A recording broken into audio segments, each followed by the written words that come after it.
So you have 3 games which feature people being trapped in a building together, and you see that all of them are tagged as horror games, where characters will do unspeakable horrors to each other, but then you got the craziest plot twist involving scientific theories. And then you check out what the creator tweets. What he's typed will be a window into his madness.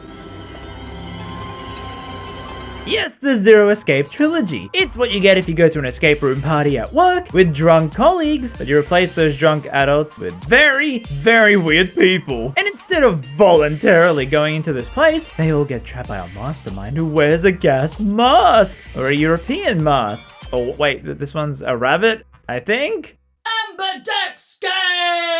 With some of the most insane character writing in a game, where at times they will whip out a Wikipedia article to tell you about Leucochloridium or Spinochordodes teleniae. Have you heard of either of these, Carlos? Why are you suddenly... They inhabit and control... But then suddenly you walk into a room and, oh dear lord! Someone didn't close the bottle on that soda. And what's even more insane is that it's a Japanese game that sold worse in its home country, finding more love overseas, with the first installment being a cult classic over here in the West. With the second game going for a bigger budget, with 3D models, more consoles, and then not selling enough to warrant a third game. Which only after fans rallying together, they managed to scrape something to be a third game on nothing but hopes and dreams. And it looks like this. I really do love this one, okay? I've heard of one, however, Toxoplasma gondii. Toxoplasma gondii? Second floor basement. So time to see what this horror puzzle game is all about. Why are these people trapped together in these rooms, forced to make small talk about the Titanic, before then solving puzzles in a point-and-click manner, and then stumbling upon the most twisted man-made horrors around, before then hitting you with the most out-of-pocket horny joke the creator could think of. Beauty look like something you want to touch it, don't you, boy?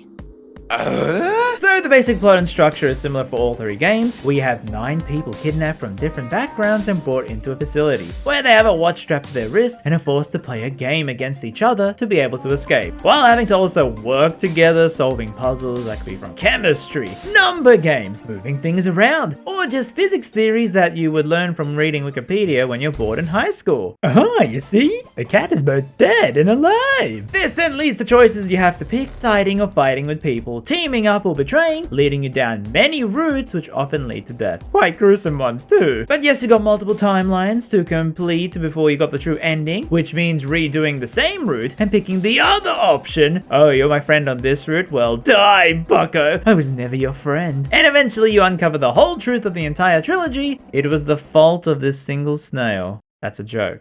But not really. And the charm of the game is a type of puzzles. It's not like Professor Layton where, oh golly gee chap, you have worked out how far this car has to drive in 9.27 hours. Have a coin, you peasant. But it's more like, oh god, what the hell am I doing? Then in between you got puzzle rooms, you get to talk to the characters that will tell you the most insane things, and that is why we love this series. It's kind of annoying because it does this formula so well, and there's no other games like it. I mean, you got Resident Evil 1, where you're technically trapped in a building and have to solve puzzles to escape, but it's so lonely. I want some anime girl to tell me about the bug disease. Spinochordodes teleniae. The only other similar games I could see being Danganronpa, where you have characters killing each other in a room, but the writing...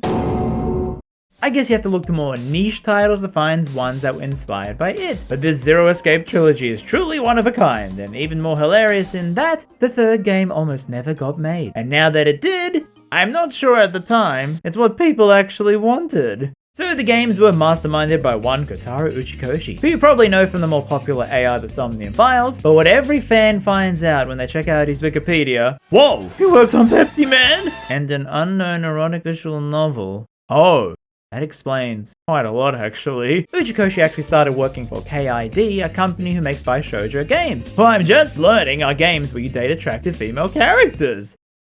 Oh, he actually wanted to join KID because of their board game adaptations. What, he wanted to make a Monopoly board game? And his first project was to make 3D models for Pepsi Man. After that, a producer asked him to write a scenario for a shoujo game, and thus began his career with Memories of and Never 7. And in Never 7, he actually wanted to include more sci-fi themes, but was told by the higher-ups to focus on the romance. So in 2001, Uchi left to go freelance, and after several other games, he was contacted by Chunsoft for a job. Now he had a wife and young daughter and wanted a more stable income, so he accepted. And Chunsoft was looking to make more mystery visual novels that appealed to more people. As visual novels, you know, they're just reading books with visuals, but the gameplay is just you pressing A a lot. So they wanted to make a new genre, and Uchi came up with the idea to include puzzles that are integral to the story. You need to complete these puzzles to progress the novel. And thus began the work on 999, where he was the director, planner, and scenario writer, released in 2009. Now I'll go into each game more in depth later on, but sufficient to say, this new game was a flop in Japan. Yet it was a smash hit on the Nintendo DS in the West, where games like Ace Attorney and Professor Layton, visual novels with interactive elements, you know, hybrid ones, were very popular on the handheld and drew a lot of people to this. I in fact found out about the series in the same way. I wanted more Ace Attorney games on the DS, found a ROM and tried it out, and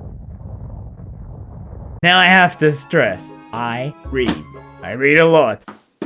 Oh, okay, that's enough books. But I read! In fact, in my first year of high school, I borrowed 50 books from the library, that's finishing a book every single week, and I came second place to a guy who borrowed 100 books. He became my best friend in high school. He later told me he never read any of the books. He just wanted the award. He's no longer my best friend. Well, due to the series' success in the West, Uchi went and made a sequel. But in a bold move, Uchi asked Chunsoft if they could make two games, 2 and 3, part of the trilogy at the same time, sharing assets, which was common at time for these games. The style would be the same, but the sequels just tell new stories so they could pump it out quicker. It was very common, Ace Attorney, Layton, they all have the same sort of thing. And so he made Virtue's Last Reward, but once again, it was a flop in Japan. And as such, Chunsoft put the third game on hiatus, which led to a dormant time for the series after 2012, and while Uchi worked on other things, fans in the West created campaigns to raise awareness for it, with a notable one called Operation Bluebird, where fans would submit videos and artworks to show Chunsoft they wanted a finale. And the funny thing, firstly, IGN just deleted their article, the only one, so I can't see all the fan works. Great preservation, guys. And this video, which people say is the main reason that Zero Time Dilemma got made, well, fun fact, they actually ended up making their own visual novel, which had its own Kickstarter and a lot of hype around it. Just bringing this up because I was actually hyped for this Kickstarter visual novel, and I never knew that it would indirectly help Zero Escape continue in some way. And with this Western push, Uchi said, okay, this would be the final game in the trilogy, resolving every single mystery from all the other ones, as there were some connections running throughout, and fans eagerly awaited to see what happened. And well, we'll get to that. It's kind of a funny tale in that this very low budget series sells so poorly in a place you think would love these kinds of games, instead found success in the West, and when they finally make a third one, it looks so different to everything that came before it, but it's still the same style of game, and it had to answer everything and introduce new players to the series. It was a very tall stretch. It was going to be satisfactory in terms of fan expectations, because Zero Escape doesn't need its visuals to win over people. Well, I mean, they do help, but it was the quirky characters being locked together, telling you very abstract things while having to solve puzzles that require a lot more thinking than other games. So I'll dive now into each game on their own. Firstly, I'll detail the gameplay, then a spoiler-free look at the story, before going all in to see what happens, and then moving on to the next game, and so on. So you can use a chapter function to skip around if you want, as we look back at Uchikoshi's first breakout hit with 9 towers, 9 persons, and 9 doors. So 999, being on the DS at the time, used both the screens, where you could see the items from the puzzles in the bottom screen to rotate and interact with. But in the text dialogue parts, we'd have the character talk on the top screen, while the main character monologuing would be on the bottom screen. Now I'm gonna say something blasphemous against fans, because I'm gonna use footage from the remaster because I like it. No, come on, it's easier to record one screen! Plus, they added voice acting! What the hell is a Funya Rimpa? What do you mean? What the hell is a Funya Rimpa? You mean you don't know? See, it's a win-win! But while I'll now talk about the remaster, do know there is a big reason why fans prefer the DS one, because of the final puzzle. It makes an incredible use of the DS's dual screen. But they redid the whole puzzle for the remaster, since it can't work without the 2-screen function. And a lot of fans will die. A lot of fans will die on the idea that this is the only way to play it, and despise the remaster. So yes, I'm aware of it. If you can, you should play the DS version, but then again, you don't really support the devs when you do that. And the Steam version contains the first 2 games bundled into one, so yeah. What the hell is a nonary game? But on this version, you can actually swap between the two styles, where you can use the updated screen or the more classic visual novel one. Also, yes, there was an iOS version that you cannot play anymore that removes all the puzzles and adds in these comic book cut-ins. And speaking of other official versions, yes, the second game actually got a 12-minute promotional OVA. Gee, and you wonder why it didn't sell.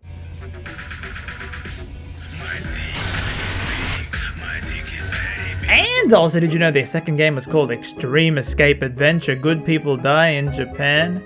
Bro, do you not want your games to sell? Alright, well, 999, you got these numbers on bracelets, and the numbers, when you add them up to the single digits, that's the digital route, and it has to match the door that the group will enter. So say you got 9, 8, and 7, adding them up is 24, then you got 2 plus 4, and you got 6. So the digital route of these three people of 9, 8, and 7 is 6, meaning they three can enter the 6th door. And the goal is eventually for all the people to escape out the number 9 door. Well, what do they do once they go through a door? Well, they solve puzzles and talk about physics. No, seriously, I'll get to it. But throughout the game, you have puzzles where you escape and must click on everything, and I mean everything, to get items, which you can then combine or use on other things in the room to move on. So then eventually you get more items combined into things to get these key cards to escape the room, and that's pretty much the gameplay. The weirdest thing is, in every puzzle room, the character dialogue is not voiced, but then at random checkpoints, they will stop what they're doing to talk about a scientific theory that Uchikoshi probably found on Wikipedia. Where your body turns into some kind of wax? Yeah?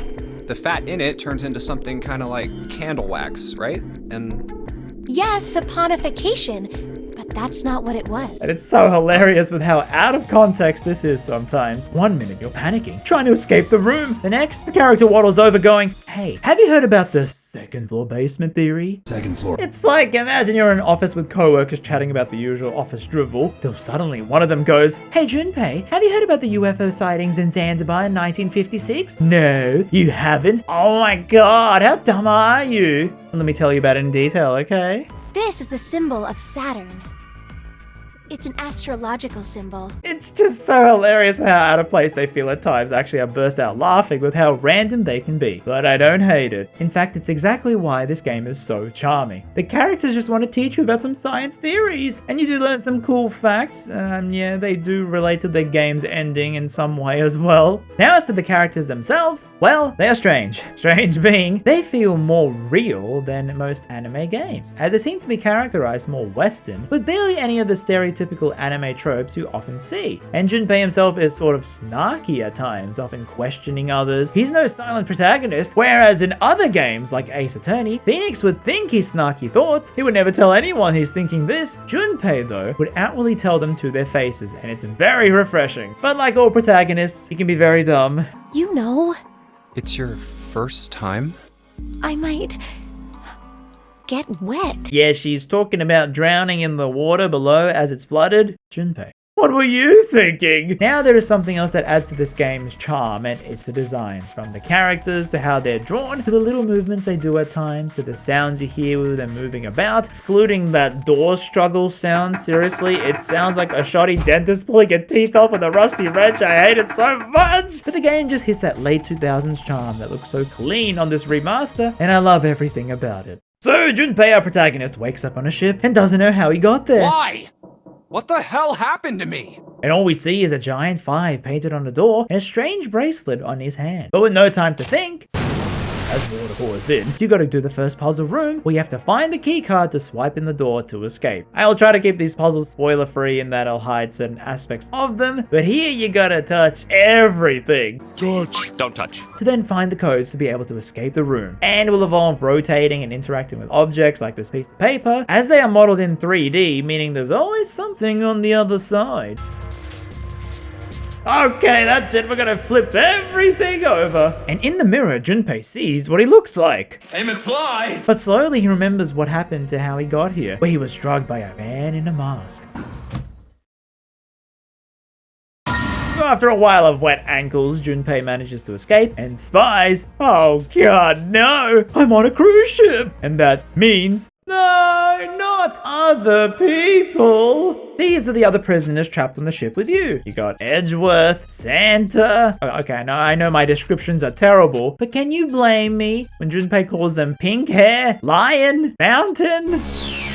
Their designs are interesting in that you can tell they tried to make them very anime in design, but they feel muted and subtle. They were designed by renowned Capcom artist Kinu Nishimura, and I guess the best way to describe her work is soft. Their expressions look so soft, which is a great contradiction to the horrors that await them on said ship. But Junpei isn't alone here, as seemingly this girl, Akane, was his childhood friend from school. Gosh, is that you, Jumpy?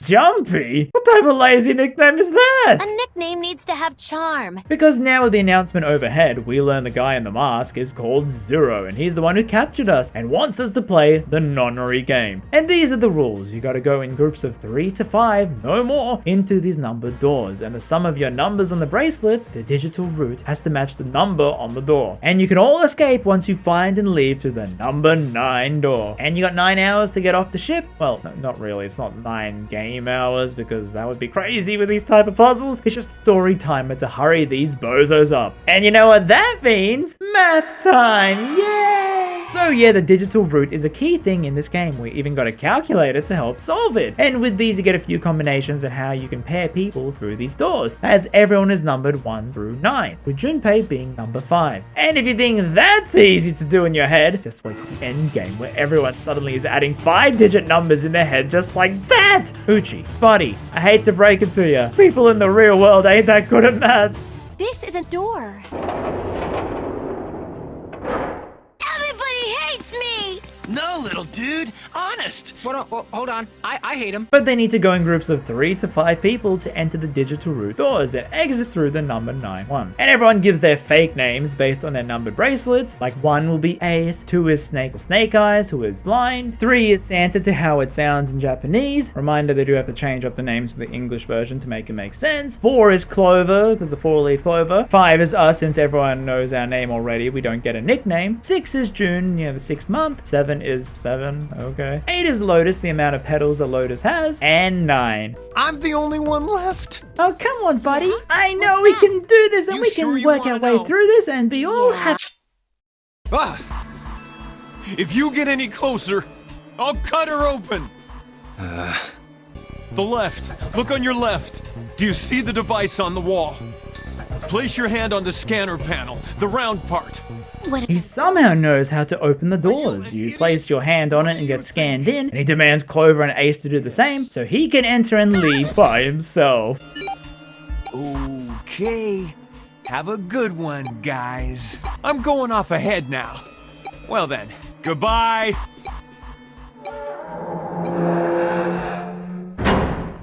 You're right. I can hear it too. This wasn't supposed to happen! This is wrong! This is wrong! Ah! Ah! Ah! Oh, so we gotta open the door, and this is our first choice, as you have 3 solutions to get the digital route of 5, and you'll set you down a branching pathway. But since this is a remaster, it has a flowchart, it makes it easier to replay through. So for now, I picked the 3rd option. And see? He blew up. So yeah, because only 1 person entered the room, man goes splat. And so when you enter, you have a time limit to actually deactivate the detonator inside you that Zero put, because you too will go splat. There's a bomb inside me. Kyrie. There's a bomb inside me. We learn that Snake and Clover are siblings, and we go through door 4 with half the people, while the others go through door 5. Also, I was tricking you earlier, seeing if you were paying attention. Now is the time for a choice. You can actually either pick door number 5 or 4 to go through, and that will change the party you go with. It's an ingenious way to force new party pairings with different character combinations. And with door 4, you stay with Akane. So you enter and have to explore the place by clicking on things and navigating around. This isn't voiced, and the 2 of you just talk about each object. And like all good visual novel games, you get random items to investigate that don't have anything to do with the plot, but it gets some pretty funny dialogue. But then you get bits of random voice dialogue that are important. You mean like the number of men I've dated? Very important. Only 18. Yeah. Times 0. Yeah, I guess I just haven't met Mr. Right yet. The actual Titanic? You mean it, like, slipped through time and ended up here? before the ship sunk on April 14th, 1912? Bro, who seriously remembers the actual date of the Titanic's disappearance? Akane. That's who. She's such an adorable nerd. Huh? What the hell are you smoking? Called the Olympic. Oh, yes, I have heard of that. I think I heard it was troubled by a lot of problems, and the company that owned it didn't know what to do with it, right? So they made the Olympic up to look just like the brand new Titanic. And then suddenly she goes on about how the Titanic sank due to a mummy's curse, and this is just a taste of Uchikoshi slipping in his Wikipedia readings into the game. Maybe it's common sense to eat shaved ice in the desert because it lasts forever. Huh? Nah, that seems too silly to be true. But maybe it isn't. It just appears that way because you didn't know it was true. So we look for this picture frame tile. Santa gives us a bookmark, which is so incredibly important to the true ending, you wouldn't believe it. 4 things: hope, faith, love, and luck. Hope? Hope? Hope. Hope. Damn straight. And Lotus tells us about morphogenetic fields, which relies on the theory of morphic resonance. Man, I can't deal with this. Just listening to you talk about it is giving me a headache. So, if more people know the answer, then that information will pass through the field. Huh. Psych! I was just kidding. You really shouldn't take me seriously. Mate, I've just had it up to here with the Funya Reaper. So finally we find our way out, and then we get another puzzle room in the kitchen. As in this game, you usually got 2 puzzle rooms back to back. Cheese grommet. And somehow Junpei and Akane trap themselves in the freezer with Santa. Oh. And as their bodies freeze up, they just babble about water? H2O and CO2 are pretty similar. No, they're not. They're totally different substances. I guess it's to help Look, break guys, the tension, but I can see why people don't take this game seriously after that initial horror. When characters are dying, it's like, oh hey, you want to know why we are dying? I read this on Wikipedia once. How do you know that? Despite my looks, I am the the queen of random knowledge. Also with this line, I really do love the voice acting in this game, in this remaster. You know, visual novels, well, it's a lot of reading. And it can be tiring for some games with so much text. So it's great when they have voice acting, and even more great when it's this level of voice acting. Because man, the voice actors just add their own flair. Huh? What the? Oh, you gotta be They kidding add all me. this extra stuff to the script, and they feel like real people, the way they talk and interact if you ignore the random Titanic acts. Actually, you know what? I'm sure you've been to a party and someone has whipped out a 20-minute essay on why starfishes are cool. It just helps the low-budget charm of this game. It feels like a dub you would find on some YouTuber's online voice acting, you know, some scene they uploaded 10 years ago to try to get into the voice acting industry. And I mean that in the best way. It doesn't feel overly produced. It's like they actually got these 8 people together and let them interact with all their quirks. And I really do think this helps so much add to this charm of this game, this unique voice acting style. I seriously love all of Uchikoshi's voice acting in his games. So after learning about Ice 9... Like I said, if the ice is over 96 degrees... Bro, 96 degrees? Celsius? This is to point out how the games are always made for American audiences and not for the rest of the world. Hi, I'm from the rest of the world. And after escaping to find Lotus sleeping... I don't think we'll be able to use it while it's like this. It's futile. Futile? You know, a waste, useless, pointless. Oh. Any particular reason you wanted to bring that up? Oh, no reason really. I was just thinking about futility. Huh? Why were you thinking about futility?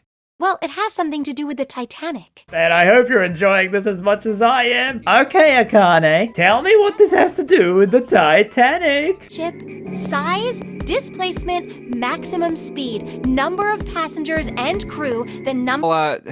Why don't we talk about this some other time, okay? So after escaping and picking a door, doors opening slowly. So this is just like Resident Evil 1, meaning Resident Evil is a zero escape game. And also, did you know about the Titanic? And so none of the doors here work as we meet back up with the other team. And since it seems to be a hospital ship, Seven goes on about how this could be the gigantic, a sister ship to the Titanic.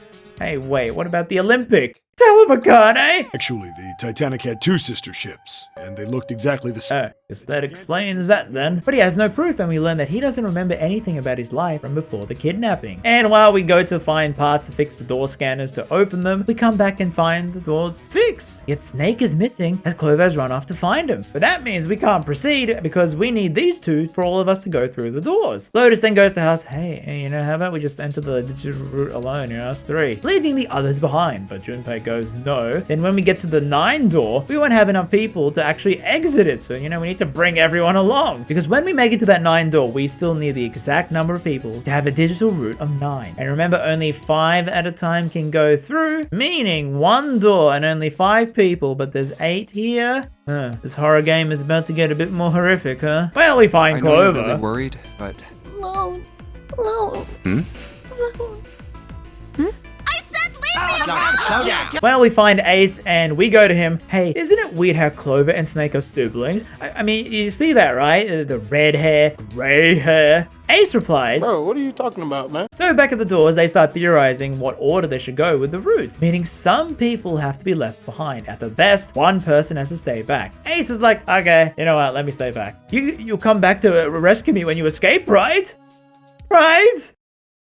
And Ace drugs himself with an anesthetic so we can go sleepy time. And you got the choice to pick which door, and I picked 7, which splits us up from Akane as we go in with Clover and 7. You never really get used to it. I would have thought a guy your size would have bigger balls than that. What? What the hell? Man, I miss my group. This is just like when they split up your classroom with kids you don't know that well, so everything just seems so weird and strange. And it's an operating room with a doll in the center, which is the key to escaping. And here we learn the theory about Alice. How back when they were recovering bodies from the Titanic, they found a coffin. And inside, they found a woman who was frozen solid. She never did thaw, and everyone called her All Ice, Alice. But then she suddenly disappeared. And 7 says she's on the ship, as the person who bought Alice back then also bought the gigantic, like some famous collector. And Clover freaks out because she thinks her brother might be dead. So to cheer her up, you give her the Clover Santa gave you in the bookmark. And she thanks us by whipping out the old lore dump time. I know what happened on the ship 9 years ago. Just casually bringing that up, huh? Communicating through these fields that you can't see. Fields that you can't see? Like, think about this. This is John, right? But is he really John? So we learn about the ship of Thesis theory, where it's like you keep fixing the same ship with new parts. Does it become the same ship over time? I don't know, you told me. So we meet up with the others after escaping and find that one of the doors enters back to the hospital rooms, which just went around in a circle. And yep, Ace is still alive. I feel a bit silly for my little show of altruism, I'll say. So during the puzzle, we found these solar system key cards, which around the ship there are these locked doors that match up to these symbols. So we might as well go back and open them up as we split up. And us two will go open the elevator door. I've never, you know. It's your first time? I might get wet. Oh, wait. I mean, of course you would. That's the way it works. I mean, I've never heard of anyone getting soaking wet somewhere else. Being wet. I don't know.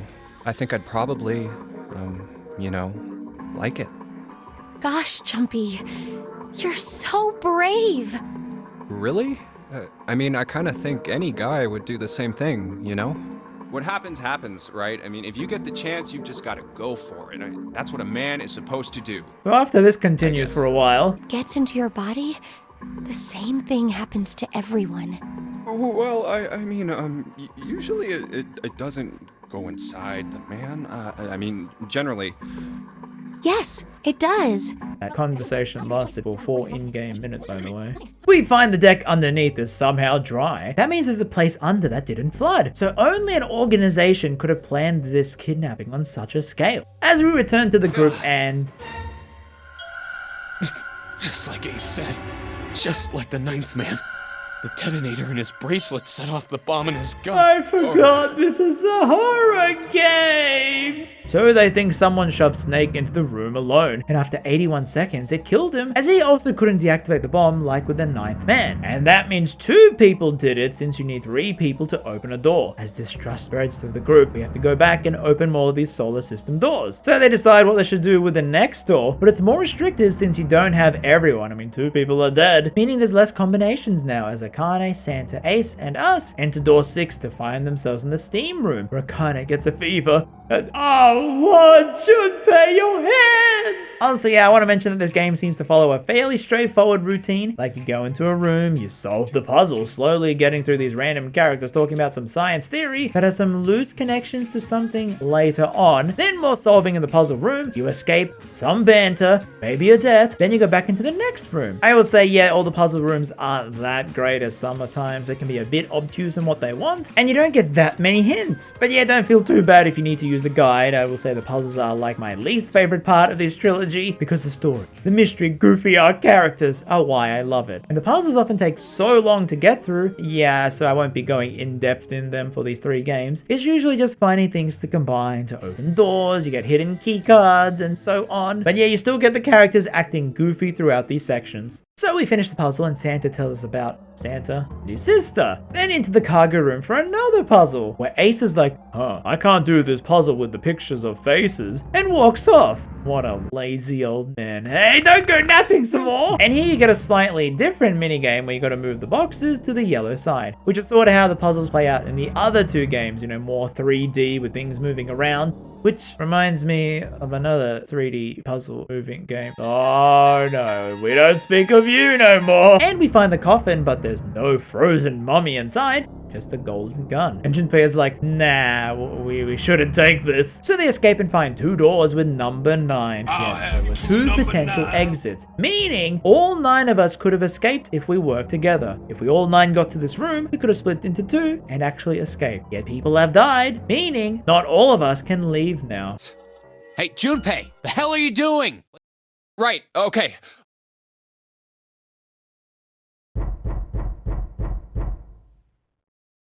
Who the hell is in the coffin? And we meet back up at the stairs. Also, it's funny, you know, with these stairs in a big ship. I recently went on my first ever cruise and I can vouch, man, these stairs do be the same. Every time I walked down them, I was just like, oh god, don't lead me to a puzzle room. So we meet up with the others, but now Clover has disappeared. So we have to split up from our childhood friend to find Clover, as Junpei then alone finds Lotus murdered. And you get this text monologue with no dialogue about this. And just then, as the killer walks away, taking their bracelets, and we get the bad ending. What the hell is that? Well, okay, that's a good teaser for the game, right? If you'd like to play this for yourself, you can, because now I'm going to the other routes and what you need to do for the true ending. Because yes, this game has multiple routes, and some are really not straightforward on how you get them, so the next part will be all spoilers. Well, you start at the flowchart and you can see what choices we pick to lead to that outcome. Normally I recommend picking from the most recent choice to split from there, but yeah, you will see this lock, meaning you haven't done a prerequisite from another route to open it up here. Like you didn't learn something from another timeline, but you could use it in this route. But at least this remaster does let you skip dialogue you have seen already and let you know which choice you did pick as we head back to door 1 with Clover and Ace. And we have the captain's room puzzle. Clover is like, I'm gonna get my revenge on who killed my brother. Yeah. Take it easy, mate. And you get some digital route maps to work out and just keep brute forcing it like I did. So it could have been Santa and Seven that might have killed Snake. Clover is then like, no way, it could have been 4 people. And grabs a pen and paper and bro, no one is that smart to whip out this Uchikoshi, why? So after playing Captain, we open the captain's quarters and find Captain dead. And weirdly, he has a bracelet on, but it has the 0 on it? This was 0? But we gotta escape the room and it seems like it's not 0, but someone is trying to frame them as 0 because, I mean, there's like a big sign saying, this is 0. Clearly, that's not 0. And Junpei rambles on about how Snake's dead body, it was gruesome. His left arm was broke and the bone was... And Clover?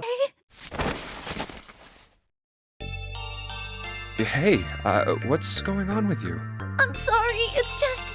What the heck is happening? She says that that isn't her brother because of that left arm. If we saw it broken, that couldn't be Snake. So she's so happy that we gave her proof that Snake is alive. As we give her the bookmark and tell her about the 4 words, you know, hope. And she's like, wait, only people who were on that experiment 9 years ago would know that. So how does Santa know those words? And we learn all about... On this boat. Do you know about morphogenetic fields? Morphogenetic fields. Where 9 years ago, 18 people were playing a non-honorary game. 9 were put onto this exact boat, and the other 9 were put into a building in Nevada. She says how this field is accessed when you're in danger, you get an epiphany, and a girl on the boat died, which is the group Snake was in. And Clover was with the group in Nevada. Her name was... Oh, my apologies. I seem to have disturbed you. Bro, No, why are you two interrupting must have this? strong- So we tell Ace about Alice and how she might be in the ship. And as we escape, Clover took a note from the dead captain, but also something else she doesn't want to reveal, as yet again, Ace interrupts. Are you trying not to solve this mystery, old man? And we meet up with the others who say they have found the number 9 door in this route. But Junpei notes some people would have to be left behind. So to the room with the 2 9 doors, with the best combination having to make 7 stay behind, and the rest of us can leave in 2 groups of 3. Everyone though goes, no, stay with us, we will think of something. Then Santa goes, nah, I have a better plan. 3 seconds, you won't have a choice. What? 3, 2, 1. See? I told you. Because now we didn't go with Santa on the route earlier, so we didn't stop him from taking that gun in the coffin. So us, 7, and Clover are left behind. As the rest of them leave out the 9 door, then we hear... Could it be? And see that it's locked with a code word, but only if we knew the passcode we could open it. But since we don't know it, the route ends with the text. Okay. So now we gotta go back and find this code somewhere in all these routes. So back then to the room choice scene, in the hospital, and picking door 2 with Lotus and 7. And so the next puzzle in this hallway with multiple rooms where we gotta head back and forth in each room to find the solution. And we learn about 7's backstory as how he only partially got his memory back. Where he mentions the 9-year-ago experiment. And that 7 might have been a cop who was looking for the kidnapped kids that a company called Cradle Pharmaceuticals took. But then they captured him too. And he ended up in the same room that we are in now, but doesn't remember more, just that one of these kids died. Anyway, we make it to the next room called the torture room. Yeah. And the machine needs someone strapped into the chair. Lotus is like, okay, I'll do it, just take care of my kids for me. Kashiwabara? How do you know that? Are you serious? What the hell is this? There's no way you're that kid's mom. That kid? Wait, what do you mean that kid? Why are you acting like you've met her? I have. What? Yeah, I met one of your kids. When? 9 years ago. Where? On this ship. Why were you... It's not a short story. And that all the kids were connected in that they were admitted to this hospital, where they were given a telepathy experiment. Well, we eventually solved the very hard puzzle. Yeah, this took me a while. And we wind up back in the foyer to find... the Kane being the only one missing. It's a big, elaborate trick. My game crashed! Oochie! And guess who didn't save because they were so caught up in the story? Well, we find the collapsed Akane and see a submarine. As Akane confesses to us her love as she dies in our arms. And so as the clock strikes, Junpei walks back and sees the other 2 dead. So he turns back to the submarine to escape, but then... Well, now we go back to the initial choice, and we pick the door that doesn't lead us with Akane, with us, 7, and Snake. So we gotta solve this puzzle in the first class cabin, and as we leave, 7 puts a plate in the door to stop it from locking, to the shock of the others, thinking, why would they ever want to re-enter these puzzle rooms again? Anyway, the next one is in the casino, which involves a lot of gaming-type puzzles. Yes, that gaming, not the other gaming, you nerd. Either way, we end up in the same hospital room, and like before, we meet up with the other group. It's just another way to get to the same checkpoint. Because reminder, you could have picked this route first when you had that choice. And yep, Snake has once again gone missing. It's the exact same dialogue for the most part. You can just skip on right through it. And now we say door 3, and even though it might leave people behind, we insist we want door 3. And Junpei is so cold on this route. I'm just waiting. Waiting for what? I'm waiting for the balance to shift. Santa, or Lotus and Clover. Once one of you moves, the others won't have a choice. So I'm waiting. You son of a... Bro, I know what you're gonna do with the gun later, just listen to me! And this room, if you remember, is where Snake died. Akane kind of freaks out. It's gonna be alright, June. As we comfort her, we remember the time when we were in 6th grade, taking care of the rabbits. Anyway, we exit and lead back to the hospital room, and 7 left a broomstick in the door to keep it open, and we have the same realization: Snake maybe was murdered. Well, this all leads to the same route, so I go back and pick the time when Junpei was a man, and now I pick door 7 instead of 3 to go with Clover and Lotus, where Clover gets trapped inside the lab, and we're gonna find a way out with Lotus. Go fast, I can't even see your fingers. What kind of job do you have? What are you? I'm unemployed at the moment. And she tells us about... What? You've never heard of prosopagnosia? What an odd thing to say. And so once again, we are back in the hospital room with the solar keys like before. And here, I was kind of stuck in what I needed to get to keep finding new places, because on the flowchart, I had seen everything now. You can't really jump around to spots easily, so I just keep going, continuing the route, as you want to replay the escape rooms with the red lock to find some new content. Well, we can do the cargo room again, where Snake tells us now his sister died 9 years ago, and we learn Ace was the president of a pharmaceutical company called Cradle Pharmaceuticals. And we learn that Ace has... How could simply looking at... But if it wasn't... Prosopagnosia. where he can't remember faces. And so we continue the same way before. Clover is missing, but this time we go into room 3. And remember, hey, wait, Clover said this wasn't her brother because of the arm. But then... Did something happen? Clover is dead.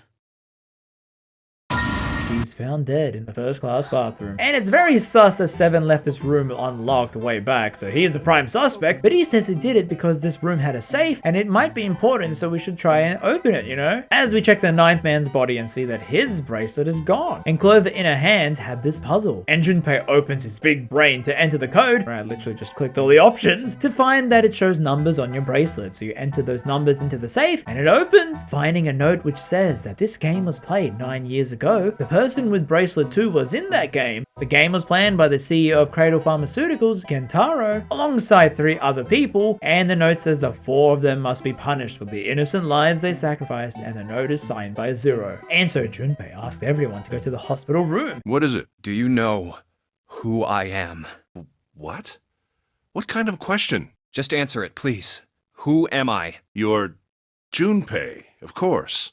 Who else would you be? Unfortunately, that's the wrong answer. Actually, I'm Santa. What? The clothes I'm wearing, I borrowed from Junpei. And the clothes he's wearing are mine. We had a little swap. That's ridiculous. Impossible. So, you're saying I'm not Santa? Of course you aren't. Why? What makes you so sure I'm not Santa? If you were Santa, then door 3 wouldn't have opened for us just now. As his reasoning is the door wouldn't open for anyone but Junpei. But other people here could recognize faces. They would be like, bro, you look like Junpei. So you're Junpei. You can't trick me. Proving that Ace cannot remember faces. What this was about? You want to mock me for my disorder? No, not at all. I'm not making fun of you at all. No, the reason I brought this is that there's an excellent chance the person who killed Snake has prosopagnosia. What do you mean? I'll just come right out with it. I think it was you, Ace. You killed him. Junpei's reasoning is that when Ace volunteered to stay behind, he killed Snake. But that wasn't Snake, as his arm wasn't prosthetic. But Ace never knew that because he couldn't remember the faces. And the motive was because Ace was the CEO of Pharma. Snake would know about what happened 9 years ago because he was one of the kids. So Ace will keep him quiet. And Ace could have opened door 3 alone. You know how I said you needed 3 people to do this? He could have just held up the number 9 bracelet he took from the 9th man's body.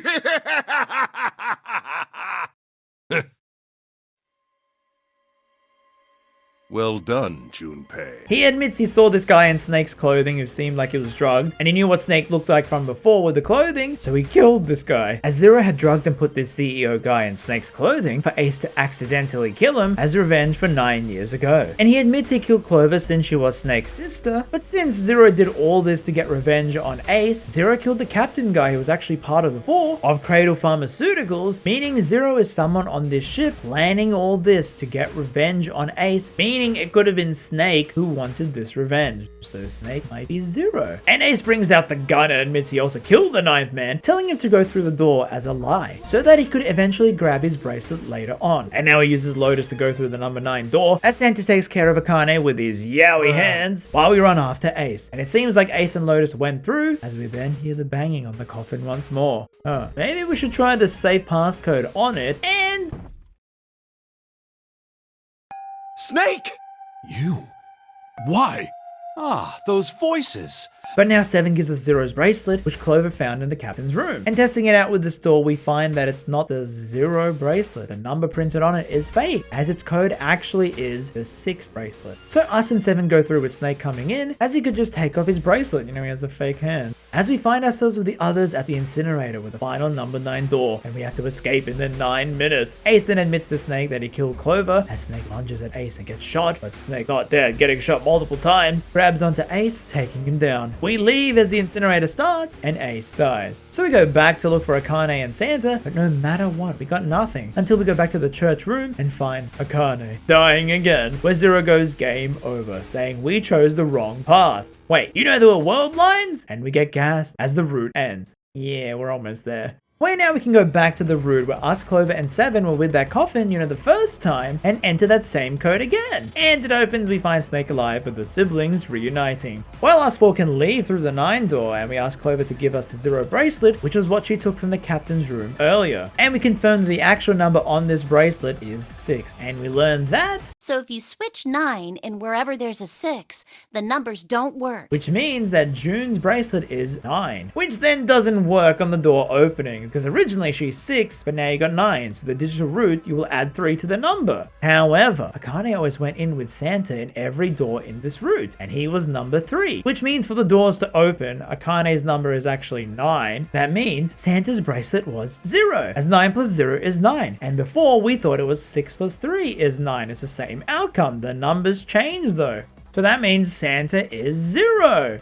Something doesn't feel right about this. Either way, we open the 9 door and go through into a library. But Snake reveals that Zero told him earlier when they started not to mention the incident 9 years ago, otherwise Zero will blow up Clover. And he says, yeah, Santa has to be 0 because of that hope thing, the 4 key words. Only those in the group on the first ship would know that words. It was like their little mantra to keep them safe. They said it between themselves. Any details about the test they did, the morphogenetic field, where one person could send out messages into this field or actions, then someone could then read and understand that by accessing the field. It's like some crazy telepathy that can span countries. So the people the pharmaceutical found, 9 were good at receiving and the other 9 were good at transmitting. As Ace blew up the gigantic ship to induce the danger to the kids to access the field, then in Nevada in a same facility built to replicate how the ship looked, he told those kids to solve the same puzzles and transmit the answers to the kids on the ship so that they could escape. Snake mentions how the news only reported on 16 kids. There were 2 siblings that no one knew about, the brother Aoi and his sister Akane.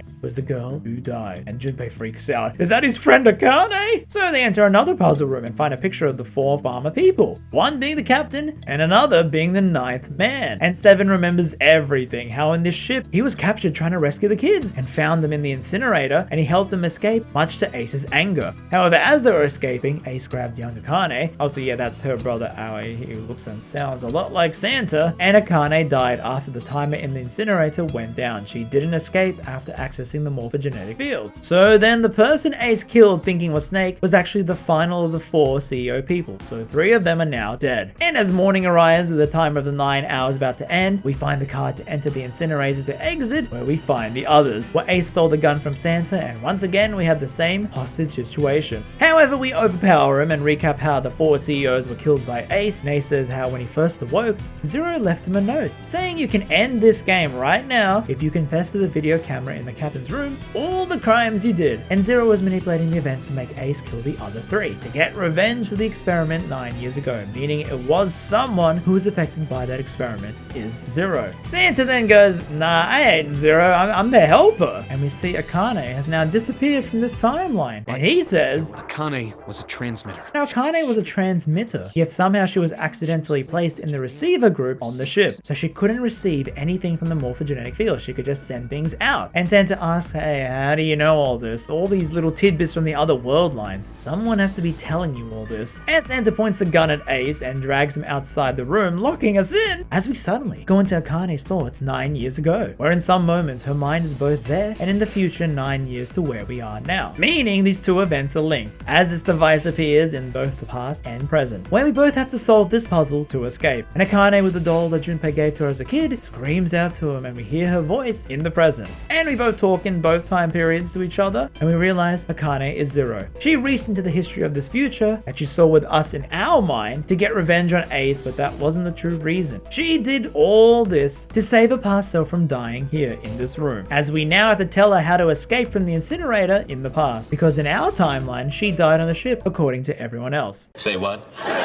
Okay, so a little disbelief you need to suspend, but it sort of makes sense, right? I mean, it does feel a bit fantastical out of nowhere, but the game does build it up and the music is so masterful. And we have to solve this Scrabble sort of puzzle, but yeah, in the original, you had to solve this on an upside down Sudoku puzzle on the DS, as you both were linked to typing the same solution, just such a masterful way for the game to use this medium. However, yeah, the remaster doesn't really do the split screen thing, so they just remade the puzzle, which everyone agrees it's not the best. It doesn't have the same kick. I still think it hits home, but you gotta weigh up the benefits the remaster has. You know, it's double pack, the amazing voice acting, versus the DS game, which just has this unique final puzzle. And so we do it as both us and Akane enter the right answer, so Akane is being saved in the past, so she will live, as we are freed from the ship, and turns out...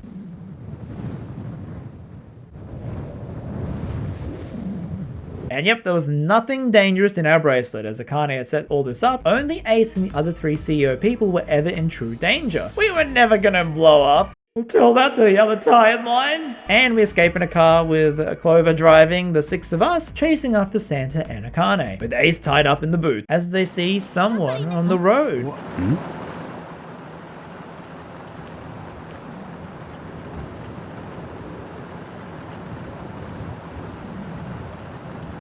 Sure, I guess. But turns out we are not fully done, because you see on the save file, I'm missing one more ending. Yeah, you can actually get the true ending without doing everything, which isn't a usual thing with these types of games. So just a quick little detour where you go through the same process to get the true ending, but you missed out on these 4 key steps. You didn't have access to the safe ending, you know, opening the safe. So you didn't know the code to the safe at this point. And you see... But...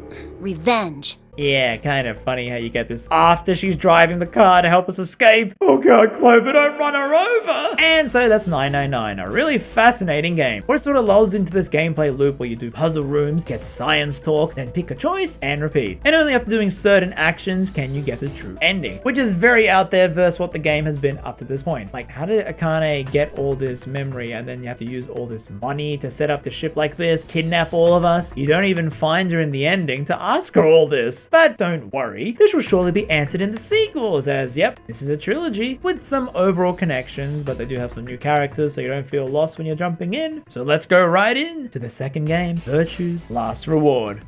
So after the huge immense success of 999 that broke records worldwide, oh, it didn't sell well at all. Shame, really. I guess the developers realized, hey, wait, it seems like those dudes across the giant Pacific Ocean really like our game. How about we go all out in the sequel with 3D graphics? Oh no. So VLR is a sequel to 999 with a new cast of characters. Well, mostly. Jeez, aren't you cold? Oh. Never mind. Well, you play as Sigma, the biggest dude around. We're after a little flashback showing, you know, him in his all-American car playing their all-American dudes. Can't you tell who they were trying to win over making this game? And he gets kidnapped by the gas masked man and wakes up in an elevator with a girl named Vi. Shut up! Just back off, Grandpa. So right away, the game shocks you with its 3D graphics, and let me say, I don't like it. Especially compared to the first game, which had such a soft 2D art style that juxtaposed amazingly well with the grindy escape rooms. Now here, everything is soft, and not in the good way. Now to be fair, it's not bad. They just make interesting facial animations from time to time. Look, I would prefer the 2D, but I can understand the move to it. It makes it easier to make the models do things, like steal your soul. It's also amusing that even though we have 3D models, they brought back the 999 artist to draw these select moments that you sometimes get. So you got, sometimes it's 3D, sometimes it's 2D, there's no consistency. Oh well, these two are trapped in the elevator and have to escape, and like before, it's the same point and click style. You find items to find more items and the key to escape. This time, however, the game is a bit more challenging. Oh yeah, the puzzles are way harder now, and also you need to play on the hardest difficulty to find 2 codes to the safe, which are randomized, so you can't look up these codes online. So you can get the gold files, which tell you so much about the lore. It will help you understand things about the true ending, but don't worry, on your first playthrough, you can always go back and replay the rooms to get the bonus code. So on the outside, they see everyone else who is trapped in this facility. You got Superman. Well, I'm not Superman, that's for sure. Fish Eyes. Mommy. Old man, the sweetest, kindest person ever. And a kid with soda in his head. So okay, this is all sounding really good so far. Everything improved on the original, right? And look, so many timelines. So many. This, I feel, adds to the woes. It's about the worst thing about this game. You walk so slow and you cannot skip or speed through any of this. Literally a quarter of the playtime is doing this. No, I'm not going to move on. I want you to experience this too. I'm literally mashing all the buttons. You hear it? But no, nothing. You can't skip or fast forward these scenes where you go back between the areas. And okay, I understand for scenes you haven't seen, you got to experience it for the first time. But really this slow? And do we need to show the animation every single time? In 999, one click in the door magically skips the animation. And because of the many routes, it happens so often. I'll tell you, if you feel like checking your social media about a guy who makes funny tweets, I said, boy, that's a hint to subscribe to me on YouTube. But that's not all, since this game has multiple routes, meaning you got some choices, which are in the form of the AB game, which is the prisoner's dilemma, which is all about ally or betray, and I'll get to it later. But you got so many routes, and when you redo a route to pick the other option, it's new content. But not really. Because on the chart, you're effectively at the same level as you were before, but with a new group of people. Like you're at the same position in the timeline, just on a different world line. Each choice has you paired off with different people depending on your choice, and brace the color. But the result is the exact same. You open the safe in the puzzle, get the map. Oh wait, there's 2 cards. Oh okay, no, you take it because you're the solo person. You're not paired up with anyone. And they will tell you this exact same thing along the same route on the horizontal line. It's why in this footage you can see me absolutely mashing my way through. It's the same result of dialogue. You don't learn anything new, it's just different voices telling you the same thing. I mean, I do get why it has to be like that, because say you pick this route first instead of this one, they have to tell you the same thing because, oh, you could have done this one first and this one last. They don't want you to skip these important lines, but for the life of me, I do not know why this game did not include a fast skip option feature where you could just force skip through any dialogue you choose. Look, I read a lot. That means I read fast. I can't help it. It's a curse. The books are so many. The movement is so slow. Help! And that is the experience of someone who played this game on the original system. But if you didn't know, and I didn't know till this replay, yes, on this remaster of the nonary games, you can actually make these sections faster. But it's not turned on by default. It's a setting all the way here. Seriously, you have to change this before you play this for the first time. It will save you hours of your playtime watching this slow blinking light. But anyway, most people should be fine with it. It's just a slight annoyance I found replaying this game because I didn't know you couldn't change it. Now, a really cool thing this game involves is the AB game, which is pretty much the prisoner's dilemma, where you pick ally or betray, and depending on the result, you can get more or less points on your bracelet, and if you have 9, you can leave the place. The door will only open once though, so it's really important everyone votes ally. But, well, you know. Now, the really cool thing is that if you pick one option and then you go back on the timeline and do the other one, so say like you pick ally here and you find out, oh, they picked ally too, well, replaying it, you're like, okay, they picked ally. I'm sure now if I redo it and pick betray, I'll get more points. But then when you play it... Are you serious? Someone's dead, and I got no reason to think that only an idiot trusts someone.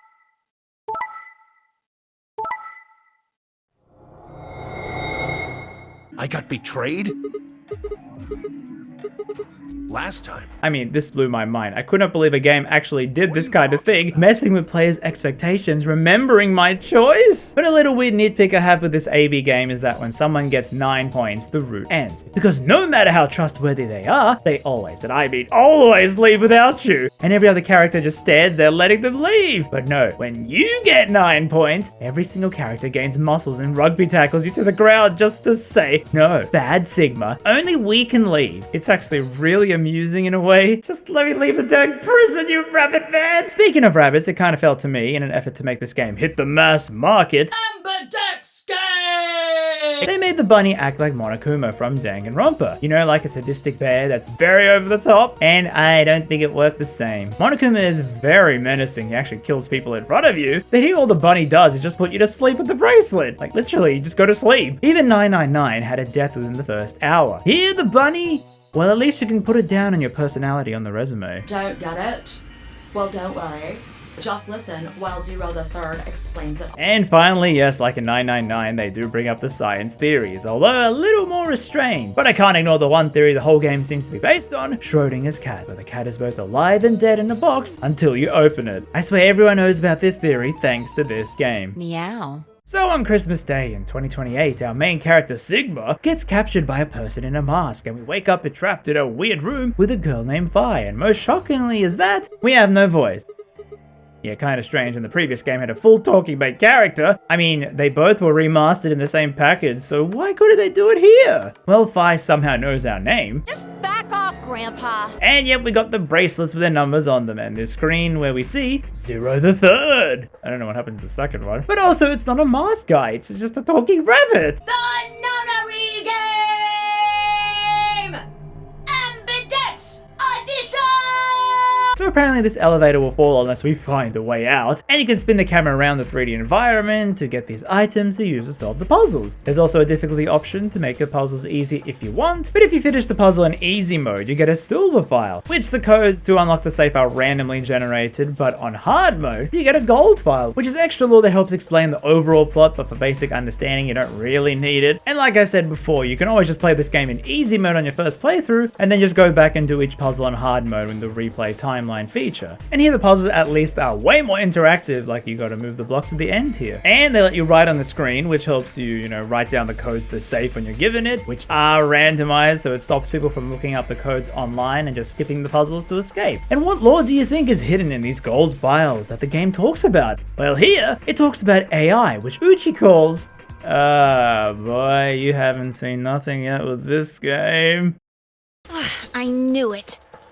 You sick bastard. And so the top of the elevator opens and fire jumps out. Well, I'm not Superman, that's for sure. And I'm not Batman or Spider-Man or Aquaman or Merman or a Wolfman. I'm not a Brahmin or Common or Ramen. I'm not a Cayman either, so you don't really need to worry about anything. What are you talking about? My name is Phi. I guess you could say I am no man. So Deadpool will love this game. And you escape into this big warehouse where it was not really an elevator, and you find the other people trapped here with you. I think we all shared that particular experience. What the hell is that? The Laura Bailey? Okay, it's kind of funny because when I played this for the first time, I actually bought it on the PS Vita. You know, the dead weeb machine. And it only had Japanese voices. Yep, no option for a dub. But I remember seeing online some mutual, they were posting about the English dub, like a clip from it. And as someone who really prefers dubs, especially in these big reading games, I was like, huh? And turns out USA got a dub, but the European versions, you cannot change the Japanese voices. Yeah, Australia counts as Europe, so it was pretty odd. But yeah, it's pretty crazy to think they got big name English voices for the game here. And yes, by the way, the original game did have the voices, they just used the same ones for the remaster version. But I still kind of prefer the 999 voices, which just felt so casual and real. This felt like too much studio voice actor, which is perfect for other games, but I don't know, after 999, it felt so unique with its voice direction. So you have Dio, Quirk, Temioji, Alice, Luna, and they all have bracelets, but some have different colors, and some say solo and not pair. And there's a big door number 9 which does not open. Yet one of the elevators still has some people inside, and 2 of them jump out, one a robot, and the other... Where are we? Oh no, she's back! Yep, Clover from the first game returns, the only apparent continuity, so what the heck happened to her to end up in another escape game? And this guy is in a robot mask who cannot remember anything and asks to be called K. He's alright, but he's no bowl of Special K. Well, the gang analyze the room and we see paint on the wall. 2 Milkmen Go comedy. I don't get it. I'm an AI. Oh god, no. So yeah, we gotta reach 9 bracelet points to escape, and once you reach 9, the door can open, and once it's open and closed, it will stay shut forever. And also in the puzzle rooms, only 3 people this time can go through a door. So then we have to get through the colored doors in set groups that match our bracelets to then get these key cards, which will open up the elevators to allow us to vote again. So people paired up with the same colors can open the same door. And if we don't agree, the bunny will inject us with drugs and put us to a painless sleep. Oh, so no exploding? You know, this game sounds a lot more fun! So we have 3 options of combinations where the routes will diverge, so we pick the one with Via Luna as we enter the lounge room, and so starts the puzzle! Oh man, that's a lot of drinks. So yeah, like 999, I won't go too much into the puzzles to not spoil them, but this room is about pouring the drinks here. And so we escape and meet up with the others, which show their routes very slowly. Yes, I am aware now you could skip it in the non-re version, but if you didn't know this or played the original, you cannot skip it, and yep, it just adds so much to the slower pace this game has. As you can see from the chart, you don't really get any ending for hours of playtime, so you don't see any payoff. And unlike 999, you don't get a crazy event in the first hour. Nothing really crazy has happened so far. So we find the ambidex room keys, and we can go back to open the elevator. As this is the ambidex game, where pairs go in together or solo by yourself, and you face off against another elevator with the prisoner's dilemma, where if you both vote ally, you both will get points. But if one betrays, the betrayer gets more points, and the ally will lose them. And if you hit 0, you die. But if you both betray, you get nothing! So it's a risk to either work together with everyone, you all vote ally and you all get points evenly, or you can try to sneak some quick betrays in to get there quicker and leave before everyone else. But when we open that elevator where Kay and Clover jumped out of, we find a dead lady in the room! Oh, okay. No one in the group seems to care that much, except for Temioji. So we drag her to the nursery room, which has a medical scanner. Hello, it's time for your checkup! As we learn, she was stabbed in the heart, and that Zero probably murdered her. By the way, we're talking about Zero Senior, which isn't this rabbit, as we learn that they are an AI. There's a Zero mastermind somewhere watching. So we pick ally for the first time, much to Fire's annoyance, so one of the quickest way out, and go to see the results. Yo, what's up? Siggy! You sicken me. So we see the other groups had betrayed each other, yet Luna allied with us, so we both get points. But the betrayed people are now on 1 point as they lose 2. The others argue, and it seems like the kid and old man know each other, as Alice and Clover know each other as well. And so to vote more, we gotta go through more rooms to find the key cards to open the elevators up again. And the readings on the watches change to get you different pairings, where Sigma now remembers what happened, as in college he couldn't start his car on Christmas night, but then got gassed by a person in a mask. And asking others, we find out they were all grabbed on different nights. Allison finds an article about Radical 6 infection spreading throughout the world, killing people everywhere. Kay then says how there's a keyhole in the back of his head, which could help open up his mask. And Clover says she works with Alice in a confidential organization. Okay, sure. Anyway, the next puzzle round, and we get 3 choices again to pair up with people, but then... Don't you get it? We aren't gonna die. We have to die. We have to die. Bro's been watching too much of that toilet animation. No! So we pick Alice and Kay, let the others deal with that crazy kid, and have to head to the rec room puzzle where we see... Anyway, we enter this new warehouse where it seems different. There's new writing on the wall, Memento Mori, but the voting begins and we have to go all the way back to the start and see Dio has grabbed some medical gun while Quirk has run off. And we find in the crew rooms...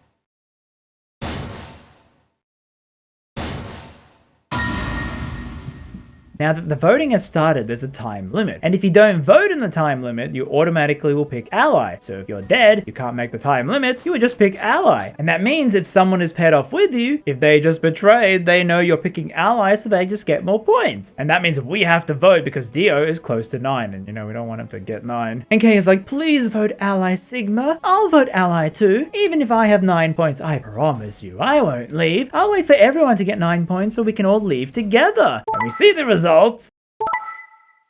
You damn robot man! And Kay just leaves, meaning we are trapped here forever. Whoopsies! So that's the first bad ending, but I'll keep going a bit more in the spoiler-free section, as you haven't really seen much of what the game is, because there's so many endings. And yeah, the best way to play through this game is to go back to the most recent branching pathway, so you picked ally with Kay, so now you should betray him. And yep, because he betrayed, you both don't get any points. So we continue to the next puzzle with us in the infirmary with Kay and the dead woman. And we noticed she was wearing a bracelet like us that was taken. Maybe someone killed her and took her place in the game instead. But if we use luminol we found in the rec room, we could find some more blood splatters on other people, who could have killed her. However, the doors to it are locked, and looking around, we find a treat bay, and inside a pod is... What? And he doesn't have a bracelet on, but he's still alive. Anyway, we meet up with Fi and Dio, grab the luminol, and spray all our bracelets to see who's clean. Dio makes a run for it, as Dio stole the old lady's bracelet. Are you Zero? No. Well, thank God that's over. I was worried there for a second.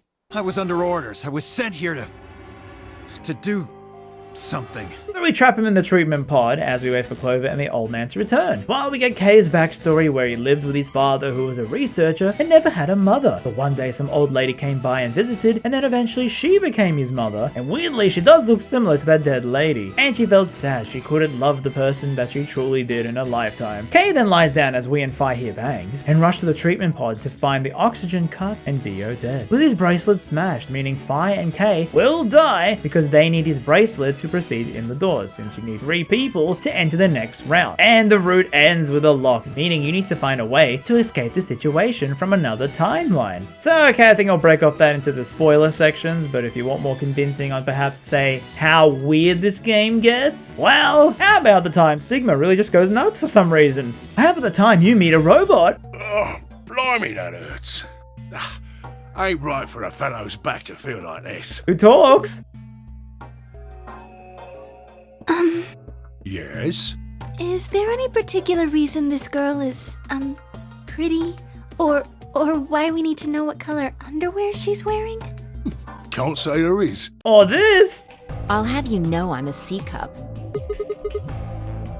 Oh, so that's why he tweeted that. For some reason, Sigma, or perhaps the author, seems to be unnaturally obsessed with swimsuits. You can't keep getting away with it! And of course, in this room with the mystery of the cat in the box. Yeah, the non-story stuff in this game can get weird and wild.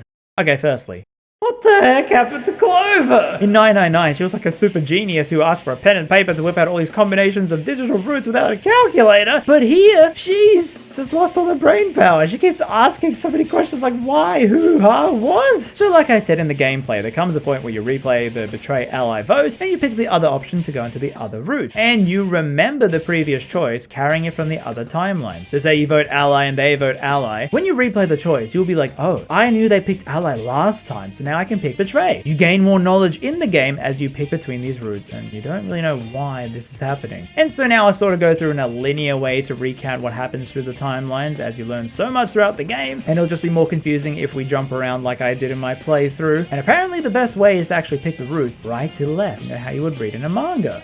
So the endings are based on the characters, with Dio's being first, where at the start you pick Clover and Alice, but the story beats are similar, you know, Quirk goes missing. But we find Luna and Alice dead as we run around to search, and Dio is like, Clover did it, and maybe she killed Quirk too. And since us and Fi are paired up with dead people, we can just vote betray and get 9 points with Dio. And us 3 escape, showing a room with hazard suits, and that is because of Radical 6 outside that we need this protection against the virus. And Dio brags about how he's going to save mankind, but as we leave, it seems like we're in a desert? Dio then goes missing, and Fi mentions something about timelines. As Fi catches Dio and Sigma overhears them yelling about some organization and a bomb deactivation code. We save Fi from getting Planet of the Apes, and Dio reveals the code saying he's part of the Myrmidons, who work for a religious group called Free the Soul, with a leader called Brother. You know, it's the usual cult leader who promises mankind to be reborn into peace, and Brother had a brother whose name Left, who died weirdly, and the police never investigated, so Brother got mad. Bro, who's naming these kids that? Well, Dio tells us the password for a bomb, and Fi tells us to remember that code after we jump.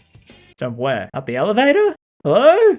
And 3 of us just wander around into some remote village as the route ends. Kind of vague, but yeah, it helps explain Dio's actions for the remaining routes, and something about jumping. I don't know, man. I don't think Fi's gonna make the Olympic team with that high job. So next it's Clover's End, where we pick the old man for the first choice, and we learn about Radical 6. And we also meet up with Alice and Clover, who tell us about how this game seems similar to the last one. And you know, same mastermind named Zero. Hey, come on, you gotta tell us more if you played 999. Anyway, they wonder if the headquarters noticed their absence. So later we talk with Dio and bring up Radical 6, but Dio, the cultist, is like, Radical 6? As if a virus could do all that. Then the old man is also mad about the old woman being dead, but doesn't elaborate why. And Quirk... What is something happening? And so after talking to Clover and Alice, she finally reveals the 999 event, and she doesn't know why this game exists, as the other one there was a point to that game existing. The old man then bursts in saying Quirk collapsed, and after Luna scans him, she says he's been injected with Radical 6, which is a virus that makes people not want to live. Okay, that's a bit of a crazy cold to catch. But I think this guy's a lost cause. Gonna He's die. obviously made up his mind. Why don't we just cut our losses and get out of here? There is a kill called Excalibur, but we don't know where it is. However, Quirk jumps up and grabs a scalpel, but we quickly stop him as we sedate the kid. So now we have to leave Quirk, and the old man is like, I don't trust any of you to look after him except Clover. Can you elaborate why? you! We then find the pod room and find that it can freeze people or pause the virus's symptoms, but not cure it completely. Clover then grabs an injection gun as we check the logs, which say 3 people were in these pods up until 8 hours ago. And so we vote with Clover saying to ally because she trusts the old man, yet no one gets the fabled 9 BP. So we gotta go another round, and now we pressure Clover to tell us what she knows. And she says she works for SOIS. You're a spy? Well, maybe all that maths from 999 really to help you pass the interview. And Alice was someone they met at the end of the first game, who was a SOIS agent and was sent out to investigate the first game's facility. Oh, so at the end, you weren't an ice lady, the mummy in the coffin. Damn, feels like a letdown. She then invited Clover and her brother Snake to join their organization because of their unique skills as espers. And they just hired all the kids from the first game that were kidnapped, as they had to combat this terrorist group who were using Radical 6 to wipe out humanity. And they needed the morphogenetic field, and we learned that Junpei is missing from traveling the world to hunt down Akane. Man, if you didn't play the first game before playing this, oh boy. She also mentions the injection she has can actually relax your body and counter the needles in your wrist to get through the 9 door. So like you could leave the building when the gate opens even if you didn't have points, if you just injected yourself with this stuff. But before we can rush to tell everyone, Sigma notices Vi spacing out like Quirk and running around. We can't find anyone. Bro, this is so scary. Don't leave me alone in this metallic death trap. And we return to the infirmary to see... However, Quirk and Kay are missing, and Sigma, also now infected, sees the scalpel and goes mad. I keep forgetting at times this is a horror game. So then in another route for the Kay end, which was, the one with Kate riding the rabbit, with Alice and Luna dead. Yep, all the earlier stuff I mentioned with Illuminol, Kay's backstory. However, when we play this after Clover's ending, things that we learned about the injection gun, bypassing the door locks, even though half the people are dead on this route, we could just use that injection gun to go through the puzzle doors. But Sigma is too late to using it as the doors close, meaning Zero knocks us out and we slowly die. And while we're here, we notice that Kay had already unlocked his mask. As Sigma injects Vi with a gun to save her from the death injection, and he pulls himself closer to Kay, who admits he took off the suit when he was pretending to lie down earlier, as he went to kill Dio for revenge against killing his mother, the old lady. And we then see Kay's real face.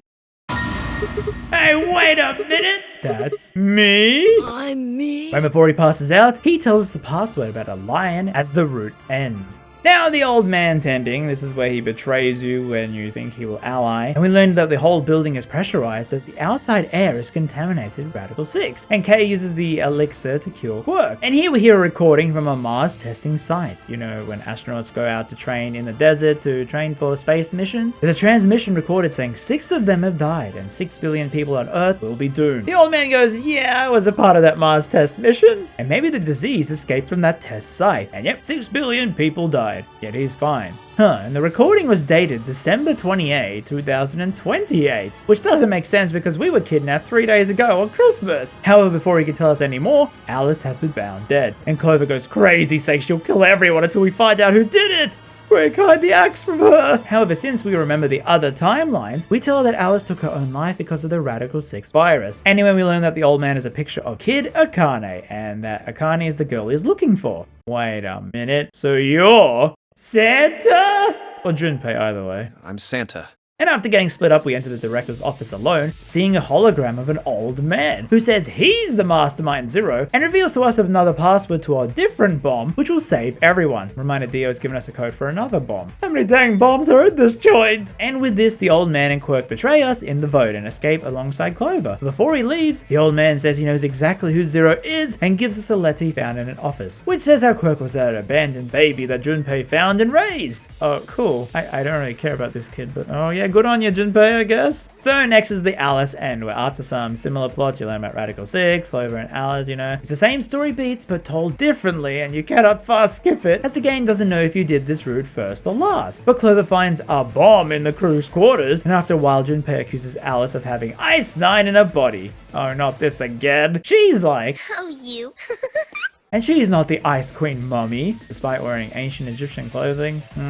And so Quirk gets Radical 6 again, he wakes up but we sedate him, yet now Alice seemingly has the virus, so we put them both into pods and find that Quirk had a bottle of the elixir but it's only enough for one person. However, there was one puzzle room that had a duplicator in another timeline, it could duplicate the elixir, okay. But as we do this, we find a number 2 bomb. Bro, this whole place is gonna be the death of us. Also, we find this purple memory card which could have been dropped by the bomber, and Alice says this coded message on it is similar to what the Myrmidons do. So we know that it was Dio, but in this timeline we don't know that yet. Then we learn Alice's backstory where her Egyptian dad started cloning and fell in love with a French lady. But he was kidnapped by terrorists, and now it's why Alice works for the defense to look for him as she found out the Myrmidons took her father. Her mission led her to Nevada with the 99 place, and her car broke down, which is why she was hitchhiking in the desert without any shoes. Oh gee. Also, we learned the CEO of a pharmaceutical company was part of Free the Soul, the cult. Gee, just adding lore to the first game, huh? And later on in one mission, she found the Myrmidons killed her dad, so she swore vengeance on them, and she says without a long string of numbers, they can't work out the bomber's message. However, we remember the key Dio gave us, from the suits outside from earlier. I'm sure that's the one. But then Clover comes in saying everyone is fighting. So then we pretend that we are part of the cult to trick Dio into outing himself. Alice then lunges for him, but Dio whips out the detonator, saying that they are 4 bombs. Oh god, not another one. We have a power room, yet the failsafe arms the detonator as Dio swallows a pill to kill him. And while dying, he's like, you know what? I'll give you the code for bomb 3.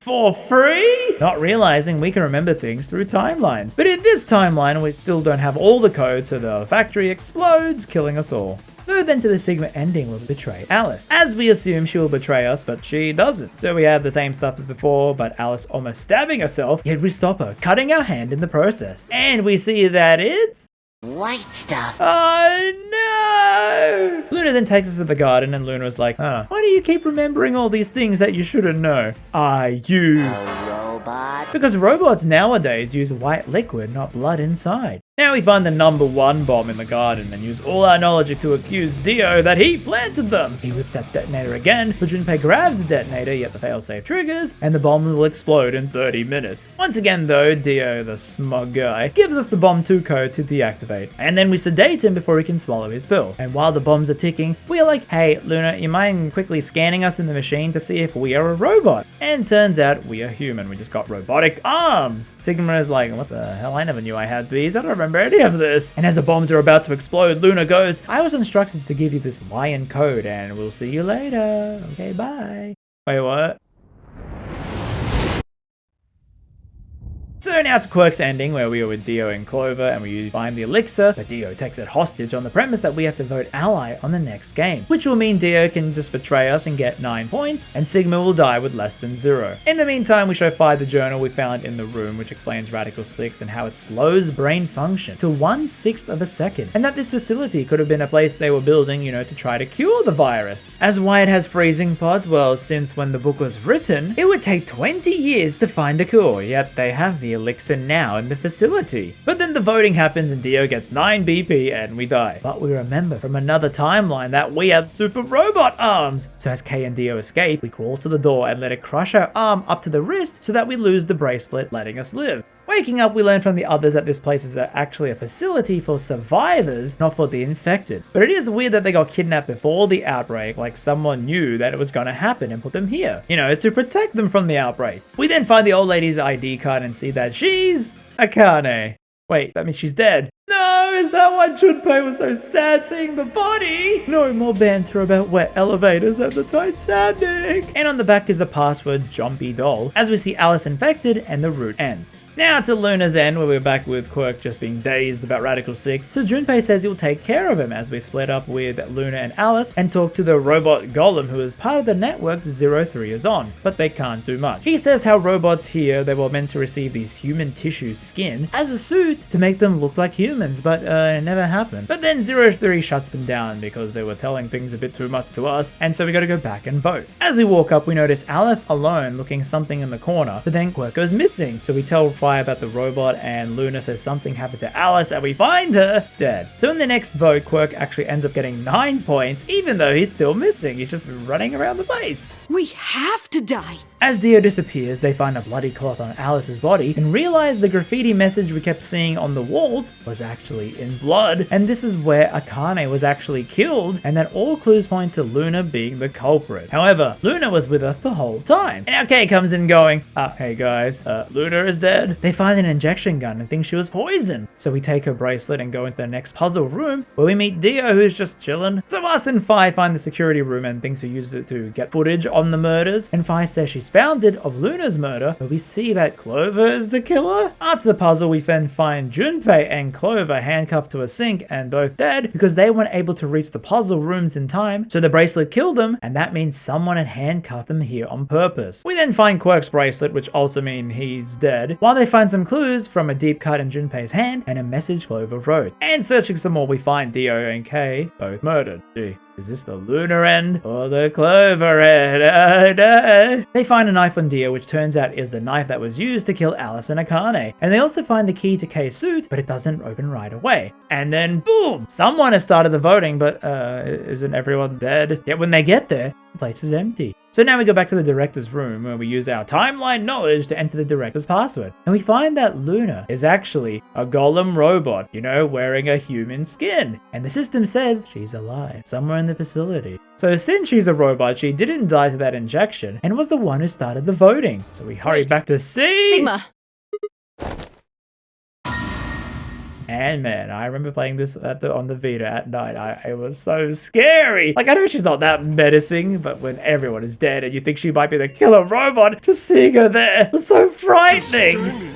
But we trust Luna and vote ally, meaning us three have 9 points. But instead of leaving, we go back to try to find Quirk and find him in the pod sleeping, still alive, but no bracelet. So we go to escape, but Sigma thinks Luna didn't kill everyone. Fire goes, nah, and she's part of Zero's network, so she could have just been overwritten to kill us, so we have to leave her. Sigma then tricks Fire and shoves her out the 9 door with Quirk as he looks for Luna, and she's waiting in the garden. Luna says she knows we've been sending our consciousness through timelines, and that Dio was the one who killed everyone from Clover's note, and how he tried killing Kay, but because of the armor, it allowed him to fight back. And since she is a robot due to the 3 laws of robotics, you really think Uchi would have missed that in his Wikipedia reading, huh? She cannot harm a human. She says Akane gave her orders to observe this game to make sure things went to plan, including allowing Dio in and letting him think he knew no one knew who he was, and that Akane wanted to die to infect them all with Radical 6. Jeez, Akane, you're sure more brazen here. But Akane wasn't the Zero mastermind, and Luna then dies after the poison affects the circuitry and calls Sigma Doctor with a dying breath. And so we head to the final ending with Fire to finally connect all these crazy dots. So back we go with Luna and Fire. We get Quirk and Alice Radical 6 like before, as Luna goes, gee golly, let's all vote ally. And to make sure they do, they knock Dio out so he won't rig the vote. But then in the actual vote, Fire betrays us and Luna, getting 9 points. And she says she was paying us back for betraying her in another timeline, as she also knows we can jump between timelines like her. But just as she's about to leave, we use some words we told her in another timeline to force her to reconsider.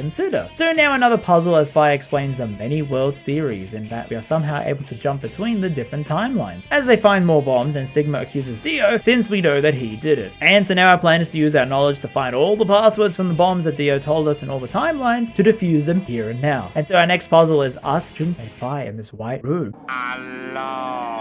where we find 2 bottles of the elixir as the computer asks for an ID and password, which is Akane's surname and Jumpy Doll. As now a hologram of Akane talks to us in a pre-recorded message telling us that this whole thing, the AB project, was made to transport us and Fire's consciousness to the past. She's like, don't worry, me and the old man have done this before, and she will see Junpei soon. So we return back, cure Quirk and Alex with the elixirs while tying up Dio. Fire then goes, hey, you know the cat theory? Well, Akane is like that here, as in this timeline we haven't found the old lady's body, so we don't know if she's actually alive or dead. And now we unlock part of the timeline before the start of the game? Okay, we're just breaking the timeline now. Where we both are in the elevator and now remember everything we did on every single route. And we escape with the elevator's answer that we knew to save Akane from dying to Dio before the start of the game. Cock and kick! Akane is like, yo. And she says, yeah, you've been injected with Radical 6 to heighten your brain functions to make all this jumping possible. Sigma asks, well, why are we doing this? Akane is like, chill dude, soon I'll tell you. She then takes Dio's knife and puts her bracelet on Dio so that they can be the one to start in the game. She now says Sigma and Fi's consciousness will return back and to take this key with you so that when you jump back to the present, you will always have had the key on you this whole time and I'll be alive. Oh, okay. So when we jump back to the present and we were passed out, everyone played the game 5 times to make sure everyone got 9 points. Gee, everyone is so nice on this route. Brings a tear to my eye. But as we go to leave, we go, hang on. Maybe we should just leave Dio here and let the police handle them when they find their facility. So we escape into the desert. But Junpei is like, it's not the desert, it's the moon. Bet you didn't see that one coming. And the red thing in the sky is Earth during a solar eclipse. Alice is like, bro, we would have been affected by the 1/6 gravity. But Luna is like, actually, you were all infected with Radical 6, so, you know, it slowed your brain down to 1/6, meaning you wouldn't have noticed the effects of the gravity because it's the exact ratio. You're either loving this or think this is the most convoluted thing ever. You haven't seen nothing yet. And Junpei goes, also, this is January 2074. As in 2029, Earth's nukes all exploded due to Radical 6 leaking from a Mars test mission site in the Nevada desert that caused chaos in the world. The ones who didn't get infected scorched the Earth to kill the virus, which caused nuclear explosions, the nuclear winter, killing all the wildlife, so that's why Earth is red. And now we decide to head back inside to the garden to find a pod. And using that key that Akane gave us, you know, now because we changed the past, it's been with us the whole time. We open it, and with this, Kei now realizes this place is called Rhizome 9, which is where he actually grew up with from his backstory, with his creator Zero and Akane as a kid, while the two were building this whole project. He says Clover was brought here because she's an Esper and could strengthen Fi's and Sigma's training, because the whole point was for them to develop these skills, you know, jumping around the timeline, so having Clover here would boost their power. Alice was then needed to help find the bombs, Junpei also because he was an Esper, but Quirk was only brought because Junpei insisted that the kid came along. Dio is actually left, you know, the brother of Brother, and Brother orchestrated the release of Radical 6 into the population years ago. Dio was sent to stop the project by killing Akane or blowing everything up. I guess he tried to do both. And Brother knew about this plan because he's also an Esper. And the pod opens up showing Sigma. Okay, what the hell? Quite a twist, huh? As we learn under Kei's armor, it's actually Akane the whole time, as she had then put on this suit in this timeline since we had saved her before the start of the game. Akane says our mind has jumped 45 years into the future from that night, you know, in the college car. But since 2 of our minds can't occupy the same body, either we are in the past Sigma or future. If we jump into the body, we push out the other one's mind into another timeline. And to prove it, we finally see our reflection and yep, we are the old Zero. Yeah, so this is why we had no voice, as a twist of an old voice, you know, would have given us away. We were just some creepy old dude! Which makes it even more funny if you replayed all those pervy jokes we did. Everyone was reacting to us like, what the hell, what's this grandpa saying? And there were hints of this throughout. Now that's funny.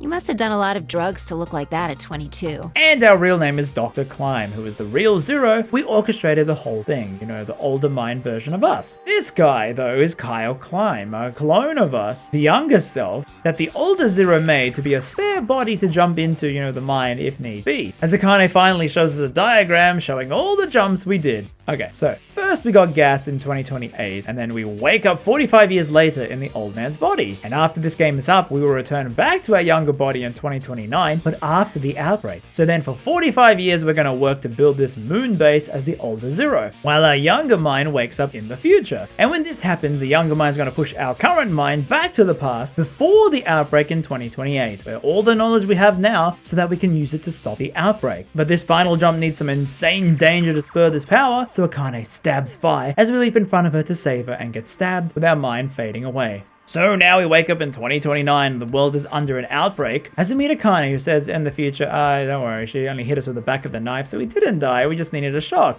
And in this timeline, we'll now build a moon base and watch over the pods of Clover, Junpei, and Alice here. They were captured here, now will be frozen and wake up in the future. But before we can make that final jump to before the outbreak, we ask Akane, does she know anything about it? What happened on that test site to cause that Radical 6 outbreak? She doesn't know, and that jumping to our body there will be key to learning, because apparently our younger self was also in that test mission site. As we learn that Sigma has lost both his arms and eye in that facility when he tried to save someone. As we see Sigma realizing his arms are robotic.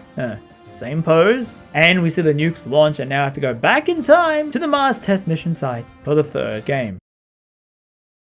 So I hope that explains it, but it's pretty much the whole point of this game was to set up Older Zero to go all the way back to his younger self and stop the outbreak with all the knowledge he's gained of what he learned about Radical 6. It's pretty much a setup for the third game, the finale. So the road to get there, well, VLR feels slow. Not just with the movement, if you're like me, you didn't realize you could turn it off, but with how it compares to 999. It just takes a while to get things going. And if you don't play it in a particular order, the routes, you're just going to be jumping around and it might leave things confusing in the end. But if you assume a lot of the game's logic is correct, then yes, it actually does make sense. There is also an epilogue route after you get all the gold files, which was made non-canon by the third game's release. Yeah, when it came out, people thought this was the true epilogue ending, but then Uchi was like, no, it's kind of not canon when the third game came out, because it kind of has some contradictions, because you're playing as Kyle the clone, and it opens up some plot hole inconsistencies that I won't go too much into, because it's not canon. But because of this, just know before the third game came out, a huge question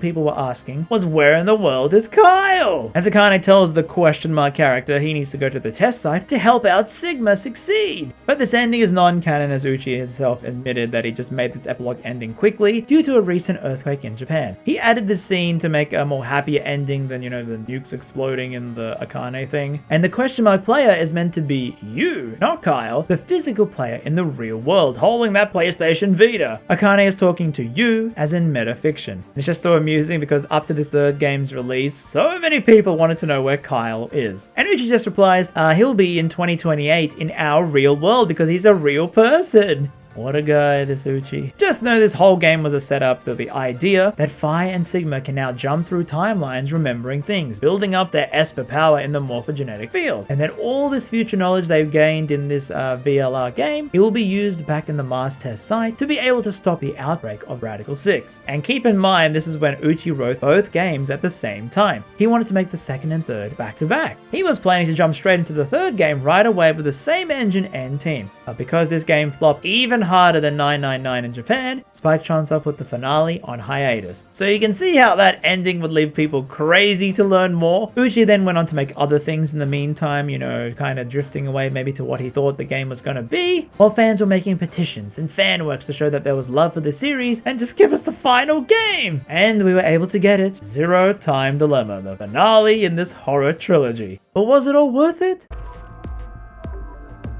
Yes, it's very much so. It's a very funny game. So yep, ZTD came out years later after much back and forth, just barely scraping through, while other murder games were just doing very well for themselves. Well, I mean, at least the game came out, which can't be said for a lot of the niche games. It was still amazing this thing was able to exist at all, but there were multiple things about it that just made it feel off. And I'm not talking about Eric's face here. So Zero Time Dilemma is once again an escape game, this time splitting you up into 3 groups of 3, all trapped by the plague doctor named Zero, who constantly talks about snails and just how much life sucks. And some of these people may be familiar, while other members are more player stand-in kind of characters. They'll get explained all these new concepts, and you have these 3 weirdos. But firstly, I must stress, do not play this game first. It's a love letter to the franchise. They kind of expect you to know the other 2 games, and even though they have dumb characters to explain things to, I mean seriously, Carlos, you don't know what the morphogenetic field theory is? Are you some kind of idiot? The game is made for fans of the franchise. All 9 of them. Shift?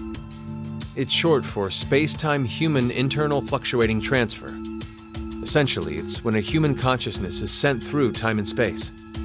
For example, yes. Anyway, the game is sort of more fragmented with these fragments. So instead of going through the usual route like VLR, you pick a fragment from each group. And after completing it, you will see, what the heck, why am I all the way down here? This is because with the bracelets, after 90 minutes, the plague doctor knocks them out and wipes their memories of that time. Meaning whichever fragment you pick of a character, you won't remember what happened before. As then, you can just jump around the timeline at any time. So in addition to multiple routes, you're now playing it in a non-linear format. Well, with that, let's meet the groups. Firstly, C Team, the leader Carlos, a swole fireman who... Yeah, that. Then you have Junpei, who looks like he returned from his first heavy metal concert. What the hell happened to me? And Akane. With Group Q, you have the leader Q, a boy trapped in a fishbowl. Then you have Miro pushing the boundaries of how much fan service we get every game. And Eric, oh Eric. Damn, brat. Then finally Group D with Diana, the calm one, and Big Sigma and Phi. So before I get to the stellar 3D models, you probably noticed the difference in character designs, and that's because they were made by a different character designer. And their designs are really good. The style is more realistic than the usual anime looks, plus I love every single outfit they gave all the characters. They look like they belong on a fashion runway, and I really want to wear them myself. Hey, you know what? It would be really cool if there was some Zero Escape official merchandise.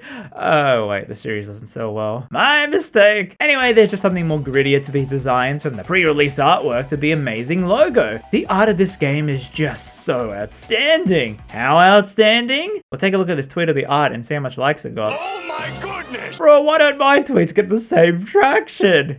Oh. Boy, I said, boy, that's a hint, you understand, you see? Subscribe here on YouTube! Alright already! So, well, the game starts with you voting on which team you want to die, and if that team gets 2 votes, their heads pop off. And then you open up the fragment sections. And for the most part, each fragment has some dialogue, then a puzzle room escape, because you know, it is a puzzle game, alongside the horror. But after a puzzle, they add a decision game, where the group has to make some crazy choice, and it often leads to death. Oh, there's so much death in this game. It can honestly be very gory with how the characters die. I guess since this is the final game, Uji wanted to unleash the full power of his horror writing, as he even aimed for this game to get the highest rating in Japan. Yet somehow it didn't reach that. Must be because of the goofy art models. Now, because of the fragmented nature, it's kind of hard to actually care when the characters died, because if they did, you just pick another fragment and you know they're fine as usual. It's a different feeling to VLR, where once you go down a route, the death sticks with you until you pick another choice. Also, the puzzles, I guess they took the feedback on VLR and they're way easier here. Not 999 level easy, but there's still some BS 3D puzzles like these cards. Alright, game, which one do you want me to blast? Also, these look pretty cool. Hey, maybe you can release some merch on them. I would buy them, yeah, you know, so now while I got you here, sitting snugly, I'm gonna give you a hint. If you're stuck, check out on the top left and unlock these. It will save you so much trouble. Well, then we should address the elephant in the room.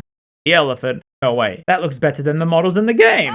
So I guess with the monkey paw scenario, even to get this game, they seemingly went with the cheapest company they could find and animated those amazing character designs into these things. Look, the models themselves don't actually look bad. I think they look better than VLR's ones. It's just the animation. Oh boy, where to begin? I did not know character models could move this stiffly and unexpressionedly. And even with the expressions, it's sometimes horrifying. As a game like Danganronpa Ultra Despair goes, you could tell this was the team's first attempt at 3D. But the important part, the characters, they moved better. It's kind of funny looking into the company who made this game, Chime. They don't even have a Wikipedia page, yet they're still making games for Spike Chunsoft, mostly anime adaptations. I guess they're like in-house help at Chunsoft, and they were just thrown into this game. Okay, make this character do some gory death. And for a game that has characters screaming a lot and trying to kill each other, it's just hard to feel the emotion when the voice actors and dialogue in the same scene, they're not even matching each other, and you see Big Derpy here.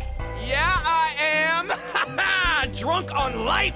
I think that's to do with the eyes, because in most scenes, the characters rarely move their actual pupils. They just stay locked in to the next camera angle. I guess because they were focused on animating other things at the time.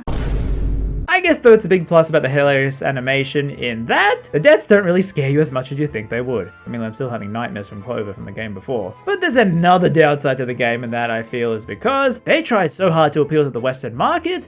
You couldn't tell already. Yep, they decided to not do actual text boxes that were known to visual novels at the time, going for a more cinematic approach like the Walking Dead games, which means you actually can't press a button to skip through the dialogue if you read fast. And like I said, it's a big problem for me. You have to watch the cutscenes like an action game. However, if you turn the skip dialogue option on, you can skip only to the next camera angle. Yeah, I don't know how jank this game engine was. I mean, you got fire like this. But as a fast reader, it got frustrating for me to have to wait for the scene to play slowly out. I mean, you do get used to it after a while, or you could be like me, and you turn the skip function on, skip ahead to the next camera change, then read the missing dialogue you skipped over in the log. Because yes, this is actually faster for me. So yeah, with the effort to make it more like a movie cinematic game, they really did try to appeal to the Western market, and bless them, they really did try. I'm going to go save you now.